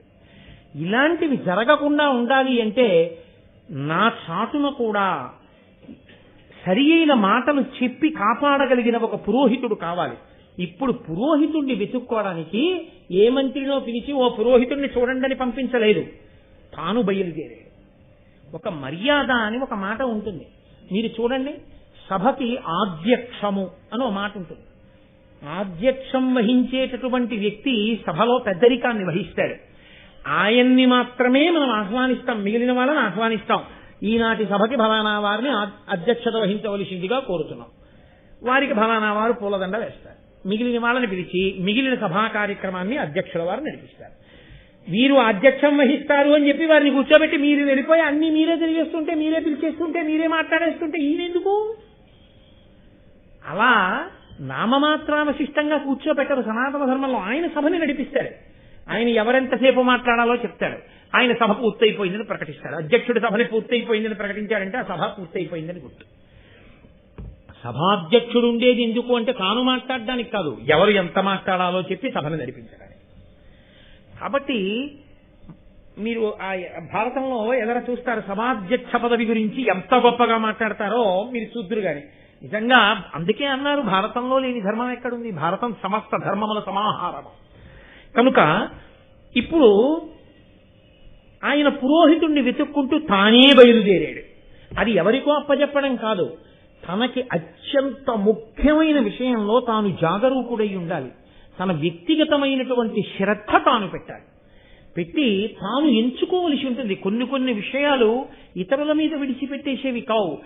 నీ ఆకలి తీరడానికి నువ్వే అన్నం తినడం ఎటువంటిదో, నీ దాహం తీరడానికి నువ్వే నీళ్లు తాగడం ఎటువంటిదో, నీ అభ్యున్నతి కొరకు నువ్వే చేసుకోవలసిన పనులు కొన్ని ఉంటాయి. 10 మందితో కలిసి చేసేవి కొన్ని, నువ్వు ఒక్కడివే చెయ్యవలసినవి కొన్ని. ఈశ్వరుడి పల్లకి పట్టేటప్పుడు 10 మందితో కలిసి పట్టు, మంచిది. నేను ఒక్కడనే పడతానని 4 వైపులో ఉన్నటువంటివి నువ్వు ఒక్కడివే పట్టుకోకూడదు, 10 మందిని కలిసి పట్టుకోమని పట్టుకోవాలి. నీకు ఆకలిస్తే వాళ్ళందరూ తిన్నాక నేను తింటానని వేళ్లు తెరవకూడదు, నువ్వు తినాలి. లేకపోతే నీ ఆకలి తీరదు. నీ ఆకలి తీరేటప్పుడు నువ్వన్నం తినాలి. ఈశ్వర సేవ చేసేటప్పుడు 10 మందితో కలిసి చెయ్యాలి. ఏది ఎక్కడ ఎలా చెయ్యాలో ధర్మం అలాగే చెయ్యాలి. కాబట్టి నీ ఆకలి తీరడానికి నువ్వన్నం తినడం ఎంత ముఖ్యమో, నీ ఇంటి పురోహితుడిని ఎంచుకోవడం విషయంలో కూడా నువ్వంత శ్రద్ధ చూపించాలి. ఆ శ్రద్ధ నీకు లేకపోతే ఫలితం కూడా అలా ఉండదు. కొన్ని విషయాలలో నువ్వు వ్యక్తిగతమైన శ్రద్ధ పెట్టకపోతే ఆ మాటకు అర్థమే ఉండదు. తన తండ్రి శరీరం విడిచిపెట్టేస్తే శ్రాద్ధం తానే పెట్టాలి, అంతేకాని దానికి కూడా వరుడు ఇచ్చేస్తానండి అనకూడదు. దీక్షావస్త్రాలు ఇచ్చేస్తానండి, వరుడు ఇచ్చేస్తానండి, ఆయనకి అధీనం పెడతారండి, ఆఖరిని ఎప్పుడో వచ్చి 1 గంటకో ఎప్పుడో నేను ప్రసాదం నేను వెళ్ళిపోతానండి అనకూడదు. నువ్వే పెట్టాలంతే కూర్చొని. శ్రాద్ధం పెట్టడానికి 365 రోజుల్లో ఒక్కరోజు నీ తండ్రి నీకు శరీరం ఇచ్చిన మహానుభావుడు, ఆయన శరీరం పడిపోయిన తర్వాత ఆయన్ని స్మరించి శ్రాద్ధం పెట్టడానికి నీకు సమయం లేకపోతే నిన్నెవరు నమ్మాలి లోకంలో? నీకు శరీరం ఇచ్చిన తండ్రికి శ్రాద్ధం పెట్టడానికే నీకు ఖాళీ లేకపోతే నన్ను నువ్వు ఉద్ధరిస్తావా? నీ తండ్రినే ఉద్ధరించని వాడివి, నీ తండ్రి మీదే గౌరవం లేని వాడివి, 9 నెలలు కడుపులో పెట్టుకుని అన్ని వికారములు పొంది, అన్ని బాధలు పొంది, మృత్యు సదృశమైన వేదన పొంది, ప్రసవించి పాలిచ్చి పెంచి పెద్ద చేసి నీ కోసం నోములు పట్టి వ్రతములు పట్టి ఉపవాసాలు చేసి పెంచి పెద్ద చేసిన అమ్మకి తద్దినం పెట్టని నువ్వు మిత్రుడన్న పేరుతో నన్ను ఆదరిస్తావా? నిన్ను నేను నమ్మనా? ఎలా నమ్మను? అందుకే కొన్ని వాడు చేస్తున్నాడంటేనే వాడిని నమ్మవలసి ఉంటుంది. వాడు చెయ్యట్లేదు అంటే వాడిని నమ్మడం సాధ్యం అయ్యే విషయం కాదు. నేను క్షమింపబడదను కాక సనాతన ధర్మం నమ్మిన వాడిగా నేను అలాగే మాట్లాడతాను. కాబట్టి జనమేజయుడు పురోహితుణ్ణి వరించమని ఎవరిని వర్ణించకూడదు, తానెళ్ళాలి. కాబట్టి ఇప్పుడు ఆయనే బయలుదేరాడు. ఏమి నేర్చుకుంటున్నాం భారతంలో మనం? అన్ని పనులు అస్తమానం అందరికీ అప్పచెప్పేవి కావయా, కొన్ని నువ్వు చేసుకోవాల్సి ఉంటుంది. గురువుగారి పెట్టి శిష్యులు పట్టుకోవచ్చేమో, గురువుగారి పంచవాళ్ళు పట్టుకోవచ్చేమో, గురువుగారి రోజుల స్నానం నేను చేసేస్తానులేండి అనకూడదు. గురువుగారు స్నానం చేయాలి కదండి. సా శ్రద్ధ కదితా సిద్ధి యా వస్తూపలభ్యతే అంటారు శంకర భగవత్పాదులు శ్రద్ధ అన్న మాటకు వ్యాఖ్యానం చేస్తూ. శాస్త్రస్య గురువాక్యస్య సత్యబుద్ధ్యావధారణ. శాస్త్రము గురువు చెప్పినవేవో అవి సత్యమని నమ్మినవాడు ఎవడున్నాడో వాడే శ్రద్ధ కలిగిన వాడు, వాడికి అన్నీ లభిస్తాయి. అంతేగాని ఉసిరాయన అలా చెప్తుంటారండి అన్నవాడికి శ్రద్ధ ఎక్కడుంటుంది? కాబట్టి అది శ్రద్ధ కాదు. కనుక జనమేజయుడే పురోహితుణ్ణి వరించడానికి బయలుదేరాడు. ఈ మాట మీరు విన్నప్పుడు మనం ఒక విషయాన్ని గమనించవలసి ఉంటుంది అని మీరు తెలుసుకోవలసి ఉంటుంది. మన ఇంట్లో మన పిల్లని కన్యాదానం చేసేటప్పుడు మహాసంకల్పం అని ఒకటి చెప్తారు. ఆ మహాసంకల్పం చెప్పేటప్పుడు మాట్లాడకూడదు కన్యాదాత మాట్లాడితే ఆ మహాసంకల్పం వల్ల వచ్చే ఫలితం పోతుంది. అందుకే పెళ్లి చేసేటప్పుడు వేదిక మీద ఎక్కువ మందిని కూర్చోపెట్టవద్దు అని చెప్తారు. కారణం అదే. ఎందుకని అంటే నిష్కారణంగా లేక పుట్టిన ఒక్క పిల్ల, ఆ పిల్ల వల్ల తాను 7 తరాలు తరించారు. ఇప్పుడు అంత గొప్ప వేదిక దాని మీద ఎందుకు అందరూ? నిజాయితీతో మీరు ప్రసన్నమైన హృదయంతో ఆలోచిస్తే 84 ఏళ్ళు వచ్చాయి, మోకాళ్ళు వంగవు, కూర్చోలేరు, మంచిదే, నేను కాదంటలేదు, ఎదురుగుండా కుర్చీ వేసి కూర్చోండి. వేదిక మీద ఎందుకు కుర్చీ? అక్కడ సర్వమంగళాదేవతని పెట్టి పూజ చేస్తున్నారు, మీరు చెప్పులతో వేదికెక్కితే దానికి ఏమిటి ఫలితం? ఆ కన్యాదాత ఏమైపోవాలి? శ్రద్ధ ఎక్కడ ఎలా ఉండాలో అలా ఉంటేనే శ్రద్ధ, లేనిది శ్రద్ధ కాదు, తంతు అంతే. మీకు ఇంత పెద్ద ఫలితాన్ని ఇక్కడి నుంచి మినపగింజలు నేర్చుకుంటూ సూర్యమండలానికి పోతే ఎన్ని మినపగింజలు ఉంటాయో అన్ని వేల సంవత్సరములు నేను సూర్యమండలమనందుండేను కాక ఇంత ఫలితాన్ని ఇప్పుడు కన్యాదానం చేయిస్తున్నవాడు బ్రహ్మస్థానంలో కూర్చున్న బ్రహ్మగారు. నీకు ఊళ్ళో ప్రతి పనికి మాలిన వాడిని పిలవడానికి కారెక్కి వెళ్ళి పిలుచుకొస్తావా? బ్రహ్మస్థానంలో ఉన్న వాడిని పిలవడానికి మాత్రం ఫోన్ చేసి అయ్యా మీరు పెళ్లికి వచ్చేస్తారు కదా 7ంటికి వచ్చేయండి అంటావా? ఏమిటి శ్రద్ధ నీది? నువ్వు వెళ్ళాలి. నువ్వు వెళ్ళి వారికి వస్త్రం పట్టుకెళ్ళి వారికి ఇచ్చి నమస్కరించి అయ్యా ఇలా పిల్లని కన్యాదానం చేద్దాం అనుకుంటున్నాను, మీరు మా ఇంటి బ్రహ్మ, మీరు దగ్గరుండి ఈ కార్యాన్నంతటినీ శుభప్రదంగా నడిపించాలి, చక్కగా నన్ను అభ్యున్నతి పదంలో నిలబెట్టండి. కన్యాదానం చేయడం వల్ల నేను దశ పూర్వేషాం దశాపరేషాం 10 తరాల ముందు 10 తరాల తర్వాత తరిస్తారు. అపురూపమైనటువంటి అవకాశం ఉన్నది ఒక్క పిల్ల. ఆ కన్యాదానం దాటితే చేయడానికి అధికారం లేదు. కాబట్టి నాతో మర్యాదగా కన్యాదానం చేయించండి అని వేడుకోవలసింది ముందెవరిని? బ్రహ్మస్థానంలో కూర్చున్న వాళ్ళని. 56 మాటలు మగపెళ్లి వారింటికి వెళ్ళడానికి నీకు ఖాళీ ఉంది, అయిందానికి కాందానికి మాట్లాడడానికి నేను మన్నింపబడదును కాక. నీకు బ్రహ్మస్థానంలో ఉన్నవాడిని వెళ్ళి వరించి నమస్కరించి రావడానికి నీకు ఖాళీ లేదా? రామాయణం చదవండి, వశిష్ఠుడైతే ఎలా వరించాడు? మహాభారతం చూడండి, జనమేజయుడైతే పురోహితుడిని ఎలా వరించాడో? నీ అభ్యున్నతి కావాలనుకున్నప్పుడు బ్రహ్మస్థానంలో కూర్చున్నవాడు దోషం చేసినా నీ శ్రద్ధ వల్ల నీకు ఫలితం వచ్చేస్తుంది. నువ్వు శ్రద్ధగా కూర్చోగలిగి ఉండాలి, నువ్వు ఇచ్చే గౌరవం నువ్వు ఇవ్వగలిగి ఉండాలి. కాబట్టి మహానుభావుడు జనమేజయుడు స్వయంగా బయలుదేరి ఆ నదీ తీరంలో చూస్తున్నాడు. ఎందుకు నదీ తీరం దగ్గరికి వెళ్ళాలి? కావాలంటే ఏం ఊళ్ళల్లోకి వెళ్ళి వెతుక్కోకూడదేమిటి? కాదు, నదీ తీరము ఎక్కడున్నదో అక్కడ పర్ణశాలలు వేసుకుని ఉంటారు. ఎందుకని అంటే తెల్లవారుజామునే వెళ్ళి ఆ నదిలో స్నానం చేసుకుని, మధ్యాహ్నం వెళ్ళి స్నానం చేసి సంధ్యావందనం చేసుకుని, సాయంకాలం వెళ్ళి స్నానం చేసి సంధ్యావందనం చేసుకుని 1కి 10 మార్లు ఆ పవిత్ర నది యందు స్నానం చేస్తూ సంకల్పం చెప్పుకుని చక్కగా వచ్చి కూర్చుని నీరు ఎక్కడ ఉంటుందో అక్కడే ధర్మకార్యాచరణ సాధ్యం అవుతుంది.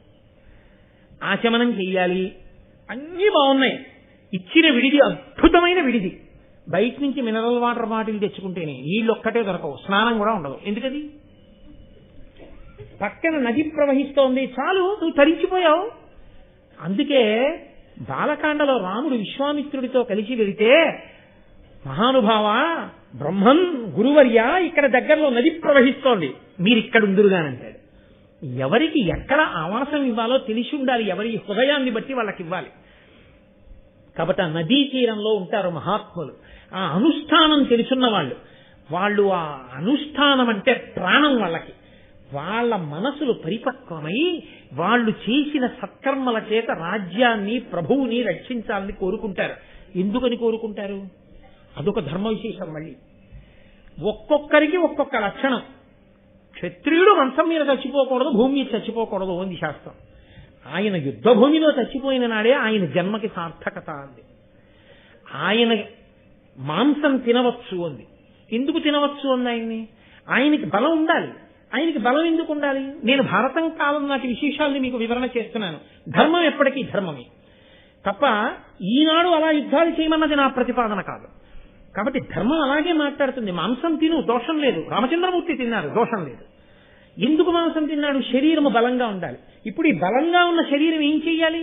బలహీనుడైన వాణ్ణి చెనకుతున్న బలవంతుణ్ణి చెనకడానికి బలం ఉపయోగించాలి. కాబట్టి ఇప్పుడు అతను యుద్ధభూమికి వెళ్ళాలి.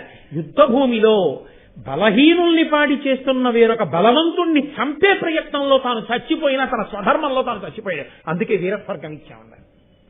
తప్ప హింసని ప్రోత్సహించి కాదు, లోకధర్మాన్ని నిలబెట్టడం కోసం. కాబట్టి ఇప్పుడు ఇటువంటి వారందరూ నది ఒడ్డున ఎందుకుంటారు?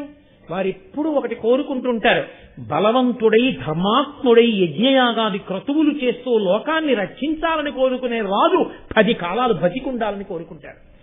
అటువంటి వాడు అయ్యా తెలిసో తెలియకో దోషాలు జరిగిపోతున్నాయి, రేపు కారణం తెలియని ఆపద వస్తుంది, ఎవరు రక్షిస్తారు? కాబట్టి నువ్వు పురోహితుడిగా వచ్చి నన్ను కాపాడాలని అడిగితే రాగలిగినటువంటి హృదయ సంస్కార బలం ఉన్నవాడు అక్కడ ఉంటాడు. అక్కడ వెతుక్కోవాలి. ఎక్కడ ఇది వెతుక్కోవాలో అక్కడ వెతుక్కోవాలి, అంతేగాని ఒక వస్తువు కోసం ఇంకో చోట వెతక్కూడదు కదా. కాబట్టి నది ఒడ్డుకి వెళ్ళాడు. అంటే ఏ మహాత్ములు ఉండే చోటుకి వెళ్ళినప్పుడు ఎక్కడ ఎలా ప్రవర్తించాలో, ఎలా వెతుక్కోవాలో, ఎలా మాట్లాడాలో, దేని వలన నువ్వు అభ్యున్నతిని పొందుతావో, నీకు దొరికే ఒక వస్తువు నీ జన్మని ఎలా తరింపచేస్తుందో ఒక్కొక్క నాడు మహాభారతం మీకు వివరణ చేస్తోంది, నాకు వివరణ చేస్తోంది కదండి. ఇలా మహాభారతం ఎప్పటికయ్యే నాదిపరం ఒకటి.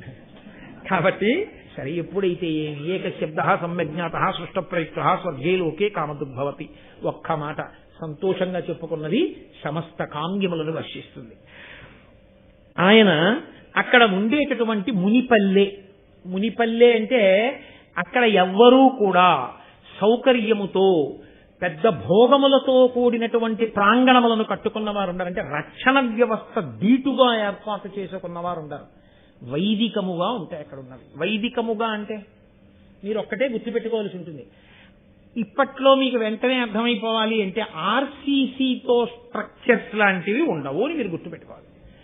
అంటే రాతితో చేసిన నిర్మాణములు కానీ, మట్టిని కాల్చి చేసిన నిర్మాణములు కానీ వాళ్ళకు ఉండవు. పల్లెటూరు అన్న చోట చూడండి, అన్ని పాకలు పందిళ్ళు ఉంటాయి. వాళ్ళు ఏం చేస్తారు? మట్టి, పృథివీ శివస్వరూపం, దాన్ని కాల్చరు. సనాతన ధర్మంలో మట్టిని కాల్చడం గొప్ప దోషం. కాల్చిన మట్టితో కూడిన ఇంటిలో ఉండడం అంతకన్నా దోషం. అందుకే పూర్వం అందరూ ఏం చేసేవారంటే వెదురు బద్దలు నాటి పచ్చి మట్టిని కలిపి ఆ పచ్చి మట్టిని మెత్తి గోడలుగా చేసుకుని, ఇప్పుడు పిట్టగోడలు ఎంత ఉంటాయో అంత ఎత్తు గోడలు కట్టుకుని దాని లోపలికి చూస్తే ఎత్తుకుపోవడానికి ఏమి ఉండవు. ఆయన బాగా వేదం చెప్పిన చోట ఇచ్చిన పెద్దంచు పంచోట ఆరేసుకుని విడిచిపోతుంటాడు. అంతే. ఆయనకి ఇంకో 2 పంచెలు ఉంటే ఇంకోళ్ళకి ఇచ్చేస్తాడు. ఆయన దగ్గర ఎత్తుకుపోవడానికి కూడా ఎవడన్నా వచ్చాడనుకోండి, నమచ్చోరాయిత శిష్ట్యాయిత ఫేన్యాయిత కత్యాయిత ప్రవాహ్యాయిత, దొంగ రూపంలో ఈశ్వరుడు వచ్చాడని ముడిచిపోతాడు. కాబట్టి ఇప్పుడు ఆయనకి పెద్ద రక్షణ వ్యవస్థ, బీరువాలు, తాళాలు, సేఫ్లు, లాకర్లు ఆయనకు అక్కర్లేదు. ఓ దండెం మడిబట్ట, పెరట్లో నదీ స్నానం, ఇంట్లో వెదురుతో చేయబడినటువంటి ఒక పూజా మందిరం, దాని మీద ఈశ్వరుడు, ఆయనకి 4 కుండలు, వాటిలో నీళ్లు, ఓ ఆవు, దాని పాలు, పెరుగు, నెయ్యి. అంత ఆ అరణ్యంలో ఉండేటటువంటి వాళ్ళు వచ్చి ఆయనకి నమస్కారం చేసి, పంతులు గారు అభిషేకం చేసుకోండి అని ఇచ్చిన తేనె, దొరికిన 2 పళ్ళు, గుండె నిండా ఈశ్వరుడు. వాళ్ళు సంతోషంగా పిట్టగోళం చెట్టు మట్టి, దాని మీద వెదురు కర్రలు, పైన ఆకులతో ఆచ్ఛాదన, చుట్టూ దేవుడి యొక్క మూర్తులు, అదంతా చక్కగా సున్నంతో పెట్టినటువంటి అందమైన ముగ్గులు, ఇంటి ముందంతా కూడా ముగ్గులు, చుట్టూ కట్టిన తోరణాలు. ఎంత అందంగా ఉందో వింటుంటే మనం అలా ఉంటే బాగుండేమో అనిపిస్తుంది కదా. కాబట్టి మునిపల్లె అంటే వాళ్ళు అటువంటి వైదిక జీవనమునందున్నవారు. అంటే చదువుకోవడం ఒకటి, చేసేదొకటి కానివారు, చదువుకున్నదేదో అలాగే జీవిస్తున్నవారు కదూ. అటువంటి వారు అనుష్ఠానమునందున్నవారు, అనుష్ఠాన పర్యంతమునందు ధర్మము కలిగిన వారు. కాబట్టి రాజుని రక్షించడం కోసం తన యొక్క మంత్రశక్తిని ధారబోయ్యగలిగినటువంటి ఉదారుడు, పురము యొక్క హితమును కోరగలిగిన వాడిని అక్కడ వెతుకుతున్నాడు ఆయన మునిపల్లి. వెతకగా శృతశ్రవసుడు అనబడేటటువంటి ఒక వృద్ధ బ్రాహ్మణుడు ఆయనకి లభించాడు. ఆయన కుమారుడున్నాడు, ఆయన పేరు సోమశ్రవసుడు. కుమారుడు దిట్ట, మంచి బలం ఉన్నవాడు, గొప్ప తపస్వి, తండ్రి కాడని కాదు, కానీ తండ్రి కన్నా గొప్పవాడు కొడుకు. ఇది ఒక గమ్మత్తు. ఎప్పుడూ కూడా తండ్రి కోరుకునేది ఏంటంటే పుత్రాదిచ్చేత్ ప్రాజయం, కొడుకు చేతిలో ఓడిపోవాలని. కొడుకు చేతిలో ఓడిపోవడం అంటే 60 ఏళ్ళు వచ్చిన తర్వాత నాన్నగారిని తోచేసే కొడుకు పుట్టాలని కాదు. నాన్నగారికి ఎన్ని తెలుసో అంతకన్నా తెలుసున్నవాడై ఉండాలని. తెలుసుండడం అంటే నాన్నగారు చేసిన మోసాల కన్నా తెలిసిన మోసాలు తెలిసినవాడని కాదు, నాన్నగారికి తెలిసిన వైదిక ధర్మం కన్నా ధర్మం తెలిసినవాడని. మళ్ళీ ఇంకొక కోణంలో అన్వయం చేసి అటువంటి కొడుకు నాకు పుట్టాడని పొంగిపోవడాలు అవి ఉండకూడదు. కాబట్టి అటువంటి కొడుకుని కని మురిసిపోతున్నవాడు లోకహితము కొరకు దానము చేయగలిగినవాడు, అప్పగించగలిగినవాడు, అటువంటి హృదయం ఉన్నవాడు వీళ్ళు. అది ఆ వంశం. అంత గొప్ప తండ్రి కొడుకులు. ఇప్పుడు కొడుకు దగ్గరికి వెళ్ళి అడగకూడదు, తండ్రి దగ్గరికి వెళ్ళి అడగాలి. నీవు ఏదైనా గట్టిగా మాట్లాడినా మెల్లిగా మాట్లాడినా పెద్దవాళ్లతో మాట్లాడాలి, పిల్లల జోలికి వెళ్ళకూడదు. కాబట్టి కొడుకుని అడిగేటప్పుడు ఆయన్ని వెళ్ళి అడిగేస్తే మా నాన్నగారిని వెళ్ళి అడిగిన తర్వాత ఇంకా ఒప్పుకోడైనా. రామచంద్రమూర్తికి ఆ శివధనస్సు భంగం చేయగానే జనక మహారాజు గారు గబగబా స్వర్ణకలశం పట్టుకుని వచ్చేసాడు నీళ్లు. కన్యాదానం చేసేస్తానయ్యా, సీతమ్మని ఇచ్చేస్తాను, శివధనస్సు భంగం చేశావు కదా అన్నాడు. రాముడు అన్నాడు, నేను క్షత్రియుణ్ణి కాబట్టి శివధనుద్భంగం చేశాను. నువ్వు పిల్లనిస్తానంటే బుచ్చేసుకోవడానికి నేను శివధనుద్భంగం చేయలేదు. నువ్వు పిల్లనిస్తే ఏమవుతుంది? నాకు పత్ని అవుతుంది. నాకు పత్నిగా ఎవరుండాలో నిర్ణయించవలసింది నేను కాదు, నువ్వు కాదు, ఇచ్చేస్తే బుచ్చుకోవడానికి. లోకంలో అందరూ ఆవిడ్ని పత్నిగా పొందాలనుకున్నారు. రాముడు అన్నాడు, నాకు పత్నిగా ఎవరుండాలో నిర్ణయించవలసిన వాడు నా తండ్రి దశరథ మహారాజు. నేను ఇక్కడ కూర్చుంటాను, ఉంటాను. మా నాన్నగారికి కబురు చెయ్యి, మా నాన్నగారికి చెప్పు నీ వంశం గురించి. మా నాన్నగారికి సంతోషం కలిగిందనుకో, వస్తారాయన వచ్చి స్నాతకం చేసి రామా స్వీకరించు సీతని పత్నిగా అంటారు. మా నాన్నగారు అన్నారా, పాణిగ్రహణం చేస్తాను. నీ అందరూ చెప్పినా నా నాన్నగారు అనలేదా, నేను పుచ్చుకోను. తండ్రి ఎవరిని చెప్పాడో వాళ్ళని పత్నిగా స్వీకరిస్తాను. ఎందుకని? నన్ను చదివించినవాడు, నాకు విద్యాబుద్ధులు నేర్పించినవాడు, విశ్వామిత్రుడు వచ్చి అడిగితే ఏడిచినవాడు, కాళ్ళు పట్టుకున్నవాడు, నా మీద ఇంత ప్రేమ కలిగినవాడు, నాకు ఎవరు భార్యగా వస్తే నేను సంతోషిస్తానో తెలియనివాడా? నేనెందుకు స్వతంత్రించాలి? ఇవ్వడానికి నువ్వెవరు, పుచ్చుకోవడానికి నేనెవరు? మా నాన్నకు కబురు చేయి, మా నాన్నగారు ఒప్పుకుంటే నేను పుచ్చుకుంటానన్నాడు. ఎక్కడి ధర్మం అక్కడే. కాబట్టి ఆ పిల్లవాడి దగ్గరికి వెళ్ళి నువ్వు నాకు పురోహితుడిగా రా అనకూడదు. తండ్రి గారిని వెళ్ళి అడగాలయ్యా, మీ అబ్బాయిని మాకు పురోహితుడిగా పంపండి అని. ఎంత ధర్మమో చూడండి, ఎంత గొప్పగా ఉంటుందో చూడండి. కాబట్టి ఇప్పుడు జనమేజయుడు వెళ్ళి శృతశ్రవసుణ్ణి అడిగాడు. కరుణించి ఇండు నాకున్ పురోహితుడుగాగా మీ సుపుత్రు పవిత్రున్ పరమ తపో నైష్టికు భాసుర యమ నియమాభిరాము సోమశ్రవసున్. యమనియమములనబడేటటువంటి గొప్ప అష్టాంగయోగం తెలుసున్నవాడు, ఇంద్రియములను నిగ్రహించినటువంటి వాడు, అపారమైనటువంటి తపస్సంపత్తి కలిగినటువంటి వాడు, పరమ నైష్ఠికమైనటువంటి జీవితాన్ని గడుపుతున్నవాడు, నియమములను పాటించగలిగిన వాడు, నిత్య నైమిత్తిక కర్మలను నెరవేర్చేటటువంటి వాడు, వేద ప్రమాణమును పరిపూర్ణంగా నమ్మినవాడు, భగవద్భక్తి కలిగిన వాడు, నిరంతర హోమ జపములను చేసేటటువంటి వాడు. అటువంటి మీ కుమారుడు మాకు పురోహితుడుగా వస్తే నా వంశం నిలబడుతుంది, నాకు రక్షణ కలుగుతుంది. నాకు రక్షణ కలిగితే నేను లోకానికి రక్షణ కల్పించగలుగుతాను. కాబట్టి నాకు రక్షణ ఇవ్వగలిగిన వాడు నీ కొడుకు. ఇది విశ్వాసం అంటే, ఇది మంత్రం మీద నమ్మకం అంటే, ఇది వేదం మీద నమ్మకం అంటే. కాబట్టి నాకు నీ కొడుకుని కరుణించి అనుగ్రహించవలసింది. ఈ లోకంలో ఎవరు ఏదైనా ఇస్తారు, కన్న కొడుకుని ఎవరిస్తారు? కాబట్టి దయతో, నా మీద ప్రేమతో, ప్రజలందరి యొక్క అభ్యున్నతిని కోరి నాకు నీ పుత్రుణ్ణి వయా అని ఆయన చాలా సంతోషించి, ఇది త్యాగము అన్న మాటకు అర్థం. నా కొడుకు యొక్క తపస్సు, నా కొడుకు యొక్క జపం, నా కొడుకు యొక్క హోమం నిజంగా నీ అభ్యున్నతికి, ఈ రాజ్య రక్షణకు పనికొస్తే ఇంతకన్నా ఏం కావాలి? ఇది నోటితో అనక్కర్లేదు. ఆ శృతశ్రవసుని యొక్క భావన. వెంటనే ఆయన కొడుకుని పిలిచి, నాయనా ఇదిగో జనమేజయ మహారాజుతో బయలుదేరు, ఆయనకి పురోహితుడిగా ఉండు, పురోహితుడిగా ఉండి రాజుని రాజ్యాన్ని కూడా కాపాడు, నీ యొక్క వైదికమైన అనుష్ఠాన బలంతో రక్షించమని జనమేజయునికి పురోహితుడిగా పంపించాడు. పురోహితుడితో కూడినటువంటి జనమేజయుడు సంతోషంగా రాజ్య పరిపాలన చేస్తున్నాడు అన్న దగ్గర ఇవాల్టి ఉపన్యాసాన్ని ఆపి రేపటి రోజున అత్యద్భుతమైనటువంటి ఆఖ్యానం, ఉదంకోపాఖ్యానము అంటారు. అది వాళ్ళ ప్రారంభం చేస్తే అయ్యేది కాదు. అందుకని రేపటి రోజున ఉదంకోపాఖ్యానాన్ని మీ అందరికీ మనవి చేస్తాను. కాబట్టి ఇవాల్టితో ఇప్పటికీ ఈ సభ పూర్తయినట్టుగా భావించి రేపు సాయంకాలం 6:30 మళ్ళీ కలుసుకుందాం. మంగళాశాసనపరై మదాచార్య పురోగమై సర్వైశ్చ పూర్వైరాచార్యై సత్కృతాయాస్తు మంగళం. మంగళం కోసలేంద్రాయ మహనీయ గుణాత్మనే చక్రవర్తి తనూజాయ సర్వభౌమాయ మంగళం. ఉమాకాంతాయ కాంతాయ కామితార్థప్రదాయినే శ్రీగిరీశాయ దేవాయ మలినాథాయ మంగళం. కరచరణకృతం వా కర్మవాక్కాయజం వా శ్రవణనైనజం వా మానసం వాపరాధం విహితం వా సర్వమేత్తక్షమస్వా శివ శివ కరుణాబ్ధే శ్రీ మహాదేవ శంభో. సర్వం శ్రీ ఉమామహేశ్వర పరబ్రహ్మార్పణమస్తు. స్వస్తి. ఈరోజు